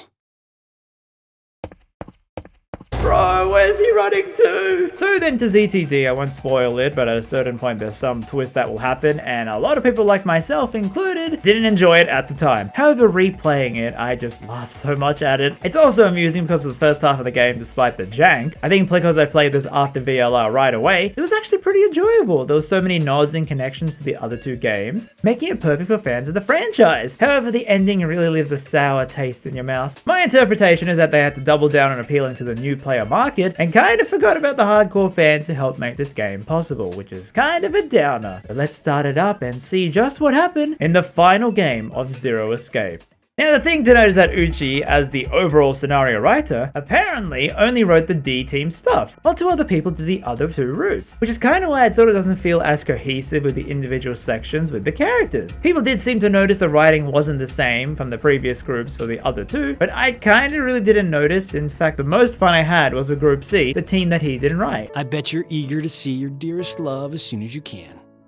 Carlos! D team was written by him and it has the most emotion, I would say. Q team is just there, you know, there. Damn, brat. Also, yes, there are scientific explanations like before, and yes, they are still as funny as ever. Leucochloridium. Or Spinochordodes teleniae. Have you heard of either of these, Carlos? No. Toxoplasma gondii. Toxoplasma gondii? Toxoplasma gondii? Alrighty, so we started up on the Mars Test Mission Facility in the Nevada desert on New Year's Eve 2028, as we see three groups of three people locked up inside, and the mastermind appears. Life is simply unfair. Don't you think? There are moments when a single snail can make a world go extinct. So he asked us to make a choice on a coin flip, either red or blue. We pick red, and we guessed right, so he lets us leave after our memories are wiped. Come on. Why are we outside? I have no clue. Masterful game, Uchi. 10 out of 10. Yeah, so that's meant to happen, as you're meant to then pick the other coin flip, and now begin the story where you follow the three teams, as in they won't change up the character pairings like in the other games to rotate character interaction. You'll always have these three people. So you got Carlos, Junpei, and Akane, then cue this Amnesia Kid, Mira, and Eric, then Diana, Sigma, and Phi. Two of these groups have recurring characters from the previous games, but the Q team is a brand new one. Also, yes, it's not a linear story, so you can pick anyone to go in any order, and what I picked first was Carlos's team. So now because you picked blue on the coin flip, you have to play the game, where 6 people will die in the end. And man, they really are playing into those 2010s American TV shows openings, huh? And so you get these segments where Zero here talks to you on a TV, as you see all three. That's what it was called a year ago. Right, Akane? Junpei. Yeah, Junpei is kind of a jaded man here. I'd like to tell you an old story. 17 years ago, on a rainy morning, a woman went jogging in a large park. Her usual route led her to a fork in the road. Normally she'd run down the right path, but for some reason, this day, she chose the left. Along the way, she bumped into a senior citizen she saw every day.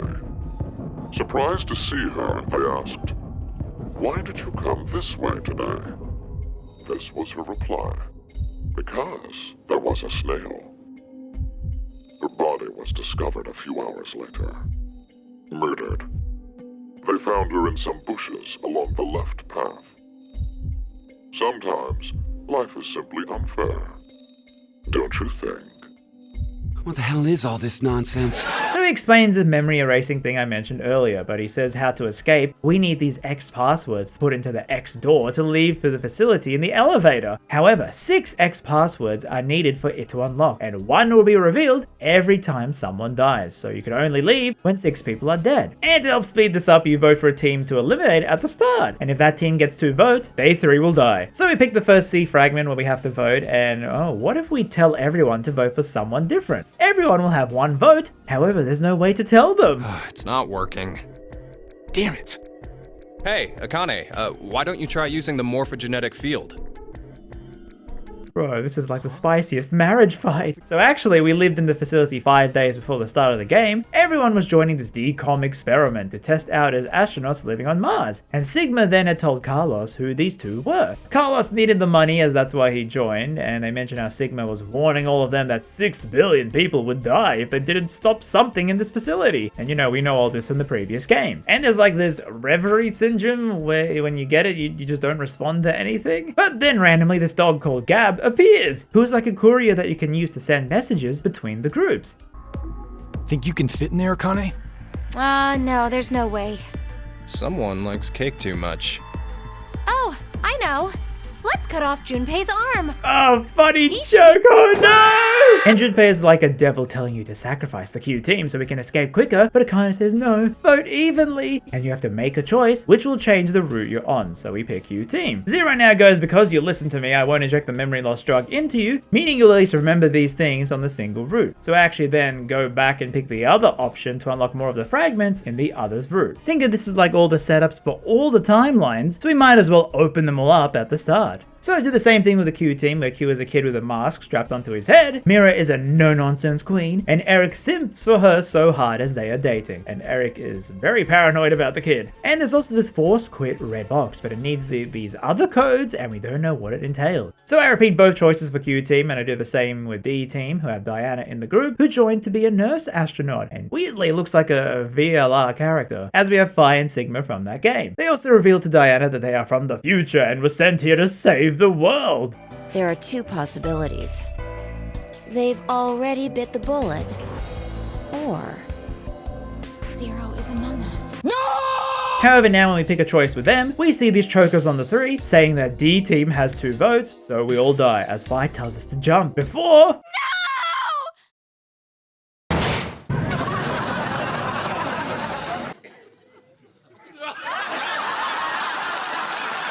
And even if you pick the other option, D team will just die first. A lot of choices here. Well, now we've unlocked all these, the game finally opens up and lets you do all the puzzles in any order of the timeline with these fragments, as you now have cleared out all the preamble scenes leading to the proper routes. I mean, you didn't have to do it like that, you could have just picked one route and keep going, but I like to unlock all the top bits at the start. So like here, you wake up with Carlos in the rec room. How about a drink to pass time then? When you said drink, did you? Well, we are 22, you know. I'm no longer that little boy who played old maid with you years ago. He must be somewhere. Says the one of us who changed first. No. Say what you need to, while there's time to say it. Carlos, I swear, it's just like a marriage counselor in this game. I'd come home after buying a birthday present for myself. Man, they are trying to make him so likable, and it's working. And the reason why Junpei is so jaded is because he spent his whole life chasing after Akane to find out why she did what she did in the first game. Oh, he said the thing! What the hell is a Funya-rimpa? So after exploring a bit, you got a decision game, which is something in the room you have to do. Yep, even after surviving the vote, you have to survive the room trying to kill you. We all have to roll 3 die, and all 3 have to show a 1 on it for the door to open. But if a single dice doesn't land on the 1, you all die. Bro, these expressions are just so funny. So we obviously didn't get the less than 1% chance. Wait, that one doesn't count. Your hand slipped. That was it, right? And you know the drill. This is a bad ending, so you gotta do something in another timeline to save them. So yeah, you just jump around with these 3 groups. Q team was honestly the worst, as the 3rd game, you don't really have any attachment to them. While D team... Warning, do not press this button. I'm gonna push it. Wait! Hold on!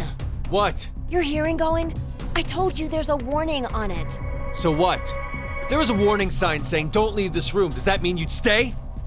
It's just an empty threat. And if it's real, we really weren't meant the to world push may it. end. It never And put if here we in the... don't...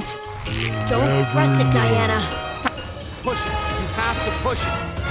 You can't. Oh yeah, it's actually amusing in that this is Matthew Mercer's voice, because when I played this for the first time, I played it in Japanese even though I had both options. Because of VLR, there was no dub in Australia back then. So when I was playing this 3rd game, I was like, okay, I might as well keep the same voice acting. So when Sigma finally talked in this game, it was him. Yep, Jotaro is Sigma in both of the dubs. I mean, that's pretty obvious. So we escape the room after not pushing the button, and now Sigma tells Diana how he's an old man in this body and all about shifting. If you don't explain to me how it does whatever it does...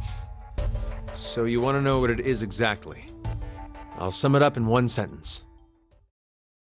I don't know.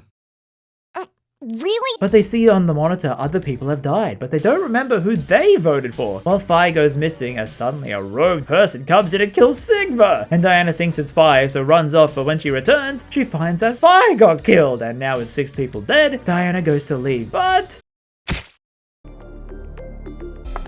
yeah, I don't know, it's kind of hard to care for these deaths since you can just pick another route and they're alive. Also with the cinematic storytelling, well, they tell you the 6 keywords to enter, you can't actually pause it to write them down quickly. I mean, you could if you had the visual and text boxes of before the older games. And man, if you played this game without playing the other 2 first... distant future.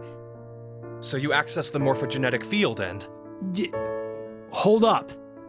What are you talking about? So yes, I'll go into spoilers now because there's a lot more spoilers for this game. And I'll go through it in a linear fashion like VLR in order to explain things because there's something to this final conclusion.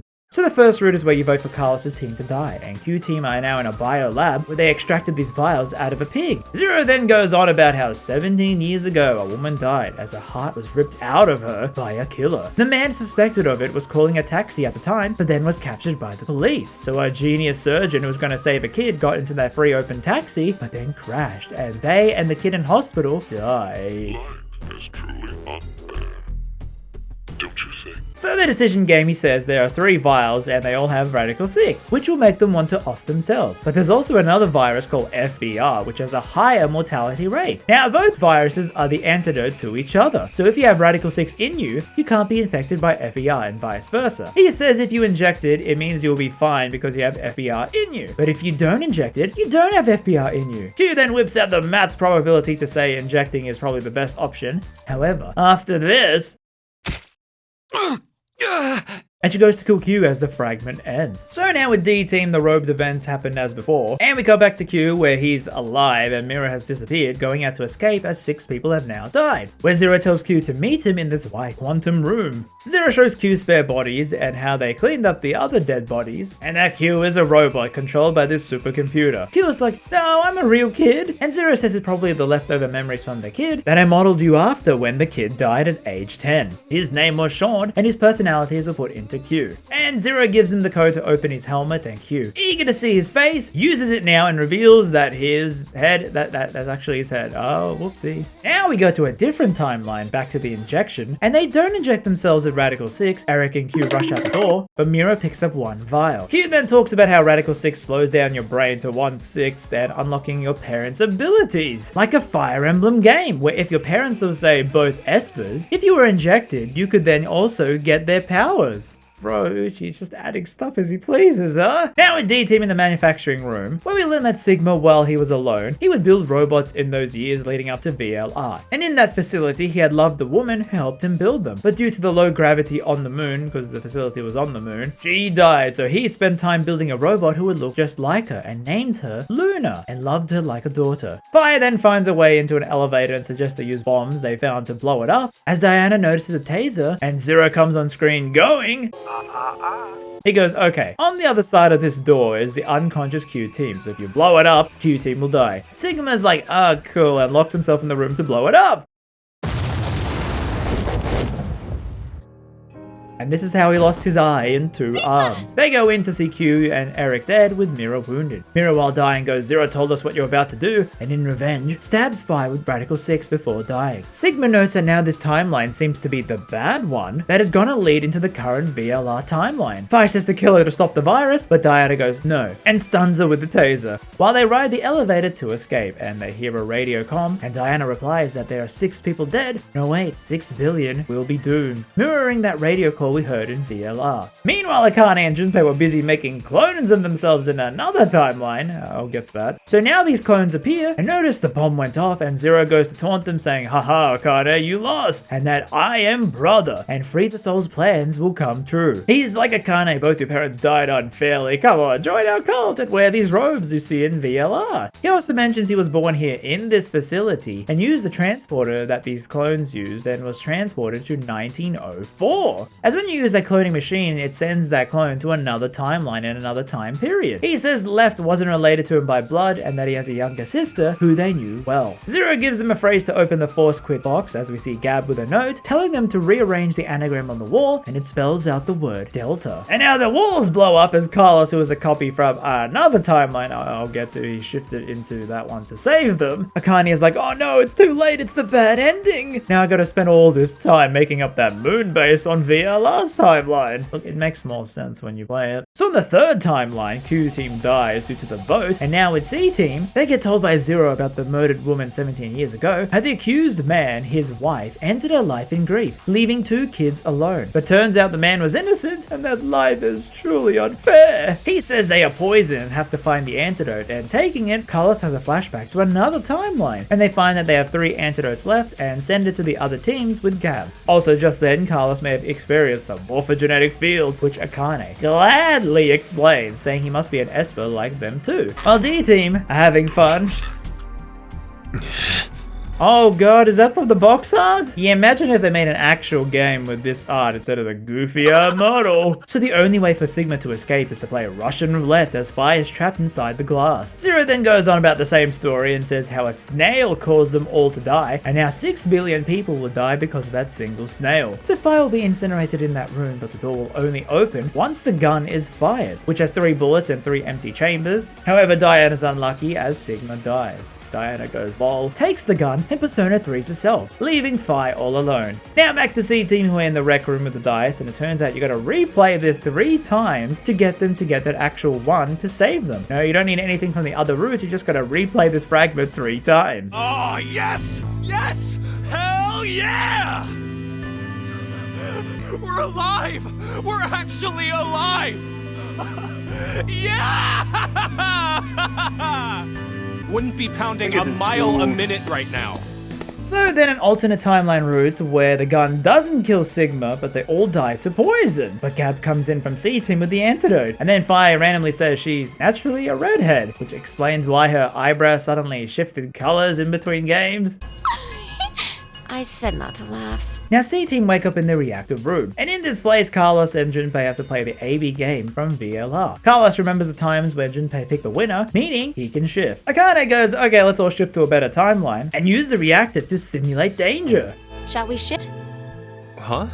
And so they shift to the timeline where they lose the dice roll, so they hide Akane and use their bodies to protect her. While they two will shift to the winning timeline before they die, as Akane will then learn the 7 passwords to leave the facility. As now, 7 people are dead. Then she will shift back to the other 2 to tell them the passwords. And for having to suffer seeing them 2 die, Junpei finally proposes to Akane. So they get to enter the passwords into the elevator, but Zero goes, as each timeline has their own unique passwords, so they can't escape. So there's 5 people dead, and Junpei goes, okay, I'm a Persona 3 myself, so you 2 can get the final password. However, a red IQ comes in and beats up Junpei. Carlos then gets a vision of the Q team before he died, showing there's a yellow door in this white room. While the robot goes how they must die for violating the rules.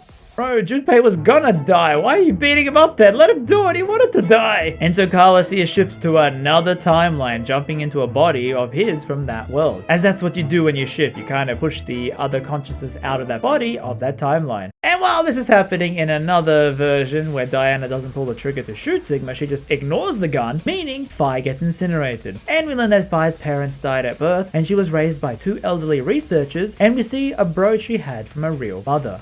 Now back to C team, they through these puzzles set off the gas in the room and are about to die with CO2 poisoning, but a decision game where one mask pops down and the guys use it to save Akane. As Akane then gets the passes to leave the facility alone. As now Sigma and Diana wake up having their memory of Phi's death wiped and don't know what happened to her. And Zero says that this is the transporter cloning room, where this machine was alien. Yep, we got aliens now. I mean, sure, why not? Aliens? Audiences love alien. So only 2 humans can go into this machine every 10 months, and it transports a clone of you to another timeline. As they are fixing it up, they learn that Akane has left the building, meaning the door won't ever open again, and now these two are stuck here forever. So Sigma and Diana use this pod to send a copy of them to the day before. Well, nothing else to do in this timeline for 10 months, but...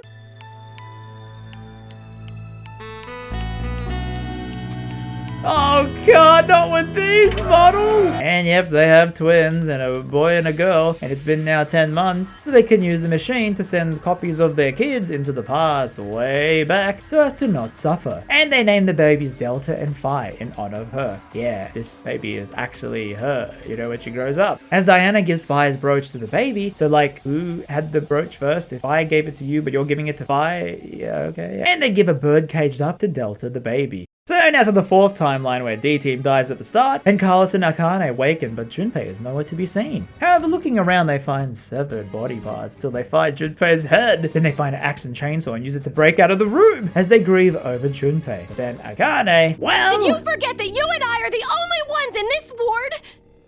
So it's obvious the killer is... it had to have been you, Carlos!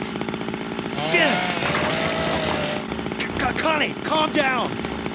I am calm! As Carlos defends himself with the axe, while Akane cuts the lights, and yep, reminder, this is a horror game! And you have a decision to make. And also, I should mention the game has a lot of these decisions by having you typing the answer out in a text box, which is easier to mess up if you're not good at spelling or you didn't remember the names quick enough. Carlos says maybe, okay, it was him. I killed Junpei. I don't remember how I did it, but maybe I did. Okay, I'll take the blame. Because there's no way Akane would ever do that. And so he axes himself, and that calms Akane down. Oh, is that all it took? As now we have a Q team who are in the study, and they find a gun, crossbow, and grenade launcher. But the decision game is that they have to kill one, meaning one of them has to die because then they'll have enough passwords to escape. Mira points the gun at Eric, even though they are apparently dating, and Q states that, yeah, Eric, you know she never loved you, as Q shoots Eric in the shoulder, but then Mira just calmly kills him. It pretty much states that she's a serial killer and cuts open Eric to take his heart, like we heard in that story. And yes, it's very, very gruesome, this scene. It was, yep, even with the models, oh god, I couldn't take it. So the two just leave, a robot and a bloody murderer. Then in an alternate timeline where Carlos goes, nah, Akane, you killed Junpei, and he fights her off, but she cuts off his wristband hand as Carlos kills her. And what timing, the Carlos from the other timeline, you know, who was trying to avoid the red IQ beating up Junpei, he has shifted into this timeline, pushing our Carlos out, and he's like, what the heck just happened? So he bandages himself up and tells Q team with Gab to find that hidden yellow door in the white room that apparently connects their wards.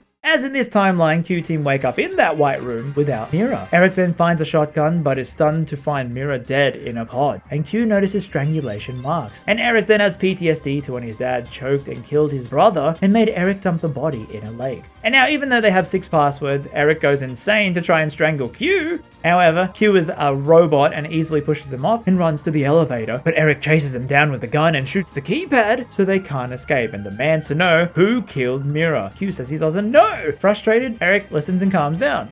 Or was that all it took? As Q sees the note from Carlos and finds the yellow door, but there's no way to open it. And he notices how Mira was somehow fighting back against the killer, but how can that be when they should have been asleep and had their memories wiped?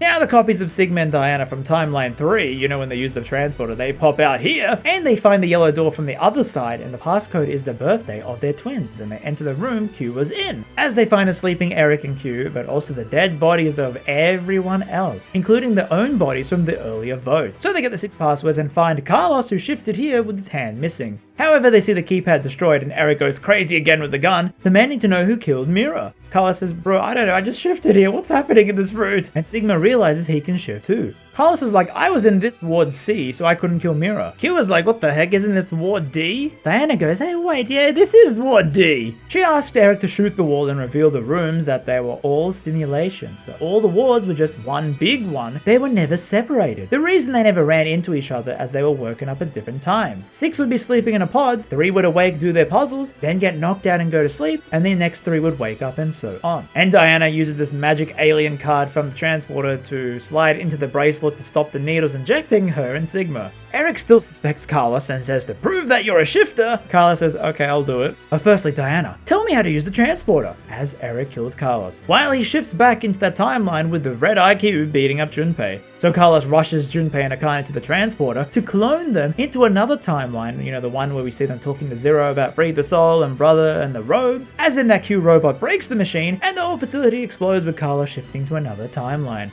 Now back to Eric here after killing Carlos, he's still crazy, and Q, to save himself, enters the helmet code on him to show that he is not human, and that means he has white blood as he's a robot, meaning the blood found on Mirror is not his because the killer was a human. And now we get to answer who we think Zero is, you know, we can type it out, and we say Delta, the child of Sigma and Diana. And now the game shifts to suddenly the most craziest plot twist I have seen in the game yet. You, Delta! Delta? I've heard that name before. Yeah, me too. Oh yeah, you guys wouldn't know. Because you transported into this history. Would you stop yapping, Sean? This old man's name is Q. That's right. That's what he was called at DCOM. Yeah, I called him that. And Mira, she always called this man Q, too. Then...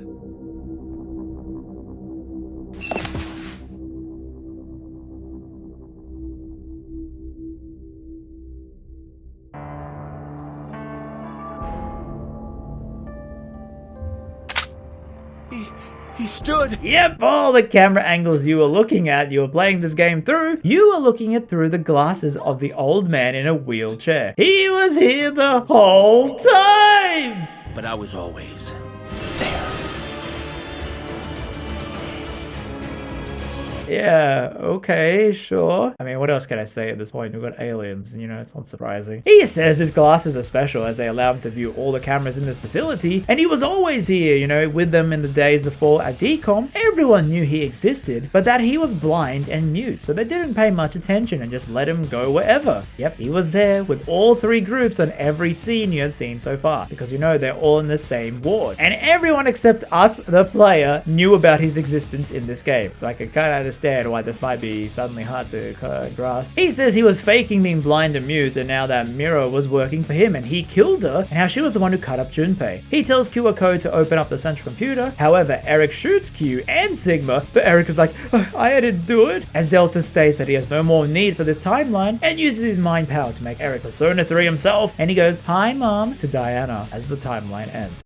Okay, that's a lot. Now onto the new timeline. Everyone votes for each other at the start, so no one dies with their heads popping off. Wow, okay. But then Zero, not happy that no one died, he puts them in these contamination rooms, where if they press this button, the other two teams will die to the acid. Carlos, the one who's been shifting around, lands here and presses the button, killing the other 6. However, before the 3 leave, Carlos is like, wait, I gotta save you guys in another timeline where I blow up the wall, remember? And stays back to use the transporter device, or just running into the wall.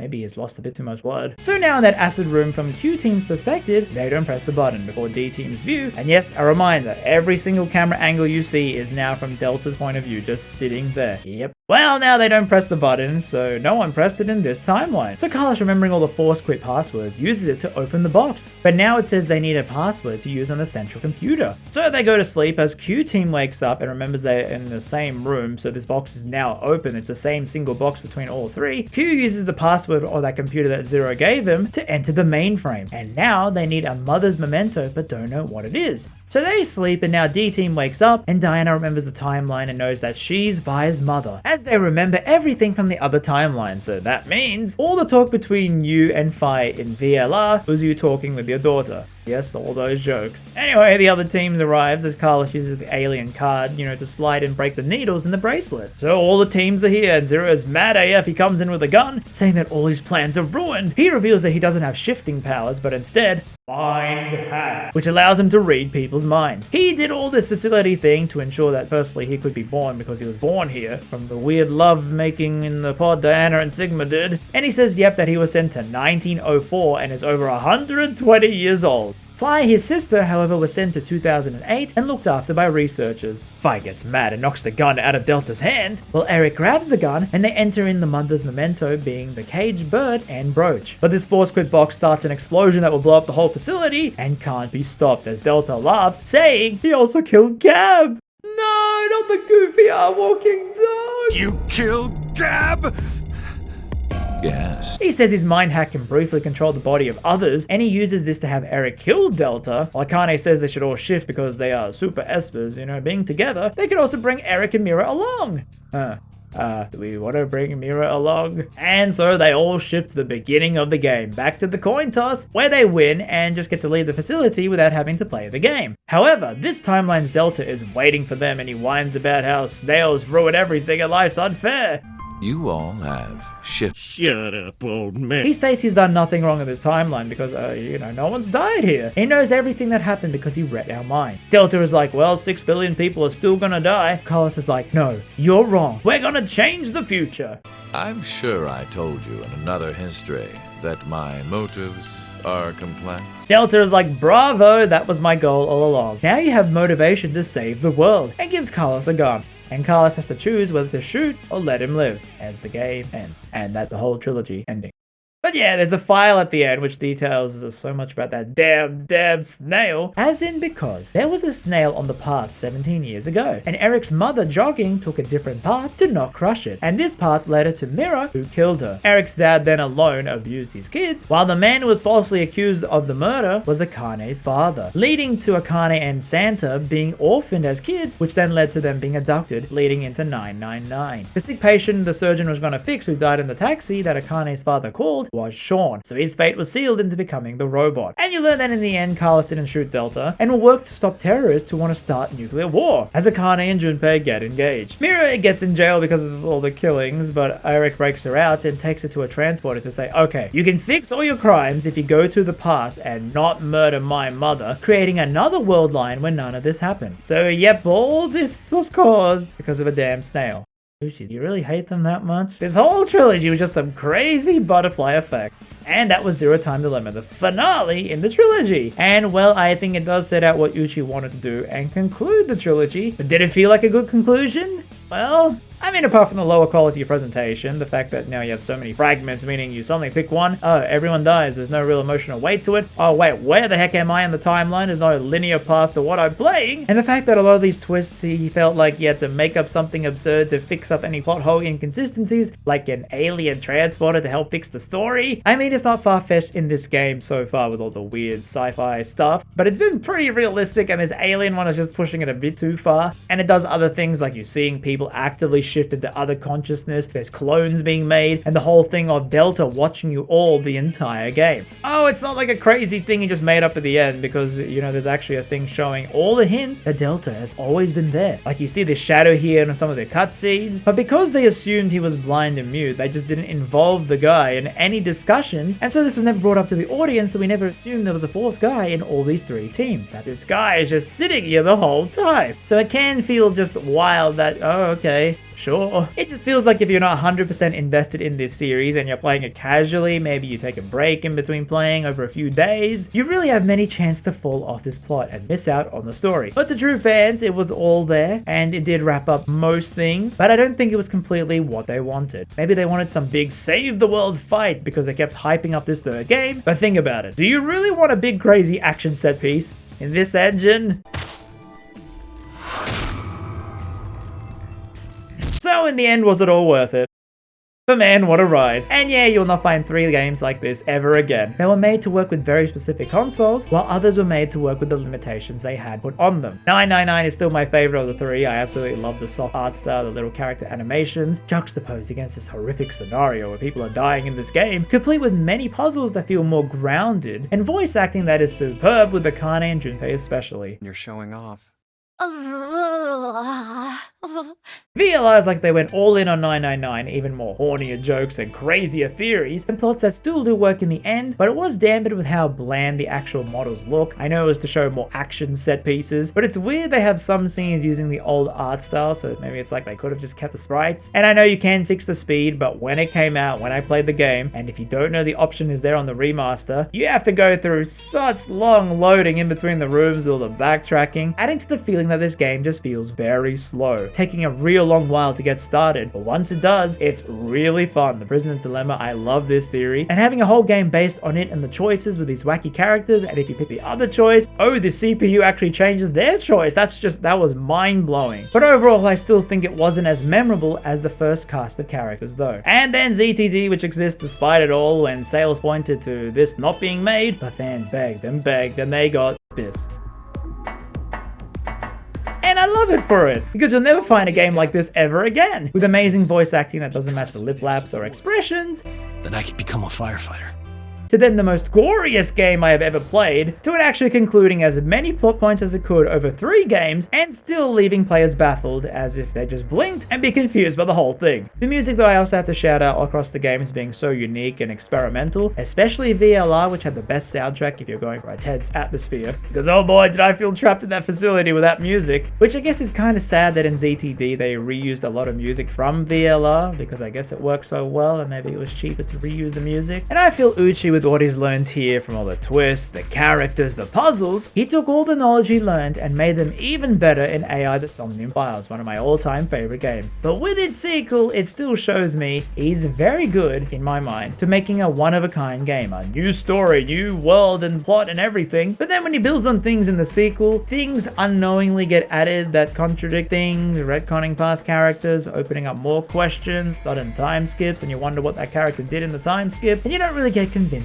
answers, just like Zero Escape did with its sequels. So yeah, I'm saying is that whenever he makes a new franchise, I will be there, but now I'm going to be a bit more cautious in any sequel he makes. But that's just me, because a ton of people love this trilogy and still want him to make more, which I assume is more escape room style games and not more of a continuation of the plot, since it can't really go anywhere. It's all like how Danganronpa entered and people still wanted more games while the creator just moved on. But unlike Danganronpa, this series never sold well, so I can't imagine Spike Chunsoft getting a new dev team to work on a new spin-off game or something. It feels like these 3 games are a one and done thing, and I appreciate that at least it got some closure in some form. Although we could always wish to see what ZTD could have been if they kept using the assets from VLR and he got to make it back to back right after the second game. Sure, the models I think look worse in that game, but at least they would have moved better and it would have played more like a novel. But I mean, hey, the first 2 technically got a remaster. They could always do one for ZTD, fix up things and the animations. Then again, I don't want this goofy dog animation to ever change.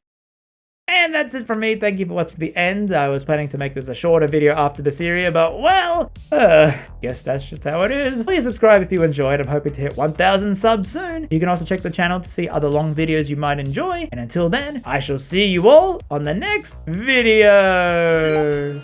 Okay, have a good one, guys.